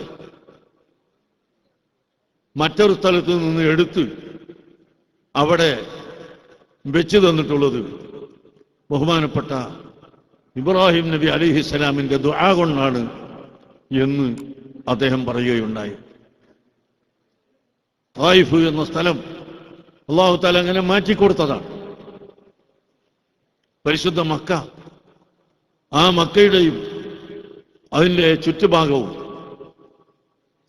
നാം വളരെയധികം ശ്രദ്ധിക്കണം, വളരെയധികം ശ്രദ്ധിക്കണം. മഹാന്മാരായ ഉലമാഇന്റെ ഇടയിൽ ഒരു ചർച്ചയുണ്ട്. മക്കയിലും മദീനയിലും താമസിക്കലാണോ ഉത്തമം, അതല്ല ഇടക്കിടക്ക് അവിടെ വന്നു പോകലാണോ ഉത്തമം എന്ന് മഹാന്മാരായ പണ്ഡിതന്മാർ അവരുടെ കിതാബുകളിൽ ചർച്ച ചെയ്തു. അവസാനം അവർ പറഞ്ഞു, ഫളാഇലു മക്കത്ത വൽ മദീന ലാ തുഅദ്ദു വലാ തുഹ്സാ. മക്കയുടെയും മദീനയുടെയും ശ്രേഷ്ഠത അത് എണ്ണമറ്റതാണ്, ആർക്കും ക്ലിപ്പപ്പെടുത്താൻ സാധിക്കുകയില്ല. ഹബീബ് മുഹമ്മദുർ റസൂലുള്ളാഹി സ്വല്ലല്ലാഹു അലൈഹി വസല്ലമ തങ്ങൾ ജനിക്കാൻ അല്ലാഹു തെരഞ്ഞെടുത്ത സ്ഥലമാണ് പരിശുദ്ധ മക്ക. ഇന്ന് കഅബ സ്ഥിതി ചെയ്യുന്ന ഭൂമിയാണ് അല്ലാഹു തആല ഭൂമിയിൽ ആദ്യമായി പടച്ച സ്ഥലം. ആ സ്ഥലത്ത് കഅബത്തെ വെച്ചു. ഇന്ന അവ്വല ബൈത്തിൻ മുദിഅ ലിന്നാസി ലല്ലദീ ബിബക്കത മുബാറകൻ വഹുദൻ ലിൽ ആലമീൻ ഫീഹി ആയാതും ബയ്യിനാതും മഖാമു ഇബ്രാഹീം. അല്ലാഹു സുബ്ഹാനഹു വ തആല പറഞ്ഞു, പരിശുദ്ധ കഅബ ആദ്യമായി എടുക്കപ്പെട്ട വീട്, ഇബാദത്തിന് വേണ്ടി ആദ്യമായി എടുക്കപ്പെട്ട സ്ഥലം. അതിൽ നിരവധി നിരവധി ദൃഷ്ടാന്തങ്ങളുണ്ട്. അതിൽപ്പെട്ട ഒന്നാണ് ഇബ്രാഹിം നബി അലൈഹി ഇസ്ലാമിന്റെ പാദസ്പർശനമേറ്റ കല്ല്, മഖാമു ഇബ്രാഹിം എന്ന് ഖുർആൻ തന്നെ പറഞ്ഞു. ഇബ്രാഹിം നബി അലൈഹി ഇസ്ലാമിന്റെ കാലുകൊണ്ട് ചവിട്ടി എന്ന കാരണത്താൽ ആ കല്ലിന് മഹത്വമുണ്ടാവുകയും ആ കല്ലിനെ ബഹുമാനിക്കപ്പെടുകയും ചെയ്യുന്നു. വത്തഖിദൂ മിൻ മഖാമി ഇബ്രാഹിം മുസല്ലാ. മഖാമു ഇബ്രാഹിമിന്റെ അടുക്കൽ നിങ്ങൾ നിസ്കരിക്കണമെന്ന് ഖുർആൻ കൽപ്പിക്കുന്നു. അങ്ങനെ ബഹുമാനപ്പെട്ട ഖലീലുല്ലാഹി ഇബ്രാഹിം നബി അലൈഹിസ്സലാമിന്റെയും ഇസ്മായിൽ നബി അലൈഹിസ്സലാമിന്റെയും ബീവി സാറയുടെയും ബീവി ഹാജറിന്റെയും മറ്റ് മഹാന്മാരായ നിരവധി അമ്പിയാക്കൾ, ഔലിയാക്കൾ, സ്വാലിഹീങ്ങളുടെയും കേന്ദ്രമായ പരിശുദ്ധ മക്ക അതിന്റെ മഹത്വം പറഞ്ഞാൽ അവസാനിക്കുകയില്ല. അതുപോലെ ഹബീബ് മുഹമ്മദുർ റസൂലുള്ളാഹി സ്വല്ലല്ലാഹു അലൈഹി വസല്ലമ തങ്ങൾ ഹിജറ പോയ മദീന, അതിന്റെ മഹത്വവും പറഞ്ഞാൽ അവസാനിക്കുകയില്ല. പ്രിയപ്പെട്ട യുവാക്കളെ, സുഹൃത്തുക്കളെ, മഹത്വം അവിടെ കഅബ നിൽക്കുന്ന സ്ഥലത്ത് മാത്രമല്ല, റൗള ശരീഫ് നിൽക്കുന്ന സ്ഥലത്ത് മാത്രമല്ല, അതിന്റെ ചുറ്റുഭാഗത്ത് മുഴുവനും നാം ബഹുമാനിക്കുകയും ആദരിക്കുകയും വേണം. അങ്ങനെ ഞാൻ പറഞ്ഞുവല്ലോ, മക്കയിലും മദീനയിലും താമസിക്കലാണോ ഉത്തമം, അതല്ല പോകലാണോ പോയി വരലാണോ ഉത്തമം എന്ന ചർച്ചയിൽ ഇമാം നബവി റഹ്മത്തുള്ളാഹി അലൈഹി പറഞ്ഞു, ഒരാൾ മക്കയിലും മദീനയിലും താമസിക്കുന്നതിനാൽ അതിനോടുള്ള ഹുർമത്ത് കുറഞ്ഞു പോകുമെന്ന് കണ്ടാൽ അവൻ അവിടെ താമസിക്കാതിരിക്കലാണ് നല്ലത്. അല്ല, അതിനോടുള്ള ഹുർമത്ത് എന്നും നിലനിൽക്കുന്നതായിട്ടുണ്ടെങ്കിൽ ഒരിക്കൽ അവിടെ താമസിക്കലാണ് നല്ലത് എന്നാണ് പറഞ്ഞിട്ടുള്ളത്. അതുകൊണ്ട് എല്ലാവരും ഈ പരിശുദ്ധമായ ഭൂമിയിൽ ജീവിക്കുമ്പോൾ നമ്മുടെ നാട്ടിലെ പോലെ തന്നെ ഹോട്ടലുകളും റോഡുകളും കാറും ലോറിയും ബസ്സും കാണുമ്പോൾ അതുപോലെ തന്നെയാണെന്ന് മനസ്സിലാക്കാതെ പരിശുദ്ധ കഅബ കൊണ്ടാണ്, പരിശുദ്ധ മദീന കൊണ്ടാണ് ഈ രാജ്യത്തിന് ഇത്രയും വലിയ നേട്ടമുണ്ടായതെന്ന് മനസ്സിലാക്കുകയും ഈ ഹുർമത്ത് നിങ്ങളുടെ ഓരോരുത്തരുടെയും ഹൃദയത്തിൽ ഉണ്ടാവുകയും ചെയ്യണമെന്ന് ഞാൻ നിങ്ങളോട് ഓർമ്മപ്പെടുത്തുകയാണ്. ഇപ്പോൾ ഇത്രയും വലിയ ജനാവലി, 2000-ന്റെ മേലെ ആളുകൾ ഇവിടെ വന്ന് നോമ്പ് തുറന്നു. അൽഹംദുലില്ലാഹ്, നമ്മുടെ സുന്നത്ത് ജമാഅത്തിന്റെ പ്രവർത്തകർ കഠിനാധ്വാനം ചെയ്ത് 4 ദിവസം കൊണ്ട് നിങ്ങളെ എല്ലാവരെയും വിളിച്ചു വരുത്തി ഇവിടെ നോമ്പുതുറ നടത്തി. ശൈഖന്മാർക്കും നോമ്പുതുറ നടത്തി, എല്ലാവർക്കും നോമ്പുതുറ നടത്തി. ഇത് അല്ലാഹുവിന്റെ ഒരു മഹദായ ഫളലാണ്. ഈ രാജ്യത്ത് നമുക്കിങ്ങനെ ഒരുമിച്ച് കൂടാനും നമുക്ക് നിങ്ങളോട് സംസാരിക്കാനും എന്ന് മാത്രമല്ല, സൗദിയിലെ ഒരംഗമായി നിന്നെ ഞങ്ങൾ കണക്കാക്കുന്നു എന്ന് എന്നോട് പറയാനും എല്ലാം കാരണമായത് അർഹമുർ-റഹീമായ അല്ലാഹുവിന്റെ നിഅമത്താണ് എന്ന് നിങ്ങളോട് ഞാൻ ഓർമ്മപ്പെടുത്തുന്നു.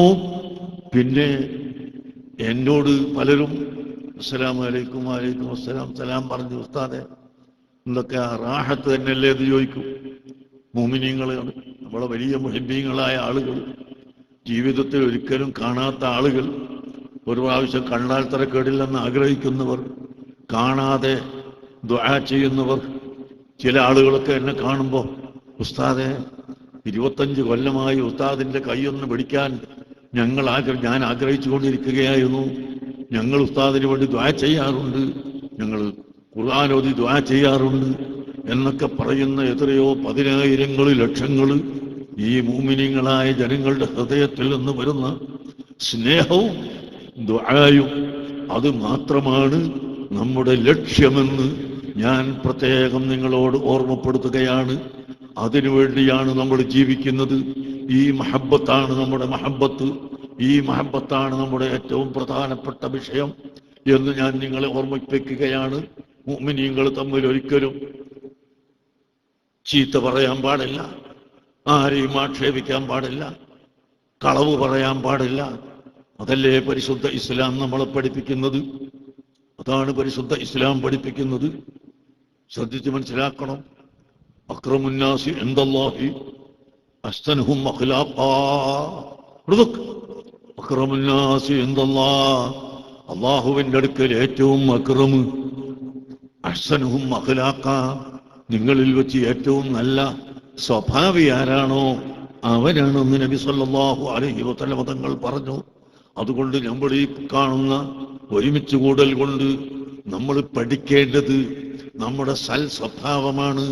പരിശുദ്ധ റമളാനിനെ അല്ലാഹു തആല വെച്ചിട്ടുള്ളത് പാവപ്പെട്ടവരുടെ വിശപ്പും കഷ്ടപ്പാടും ധനികന്മാര് കൂടി അറിയണം. ഇതൊരു ലക്ഷ്യമാണ്. മറ്റൊരു ലക്ഷ്യം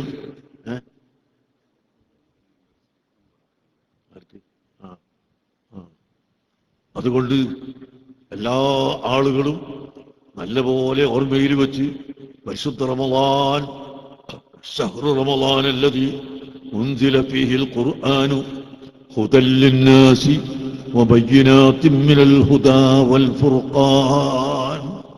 പരിശുദ്ധ ഖുർആൻ അവതരിച്ചതായ മാസം. എന്താണ് ഖുർആൻ? ഒന്നും പറയാൻ സമയമല്ല.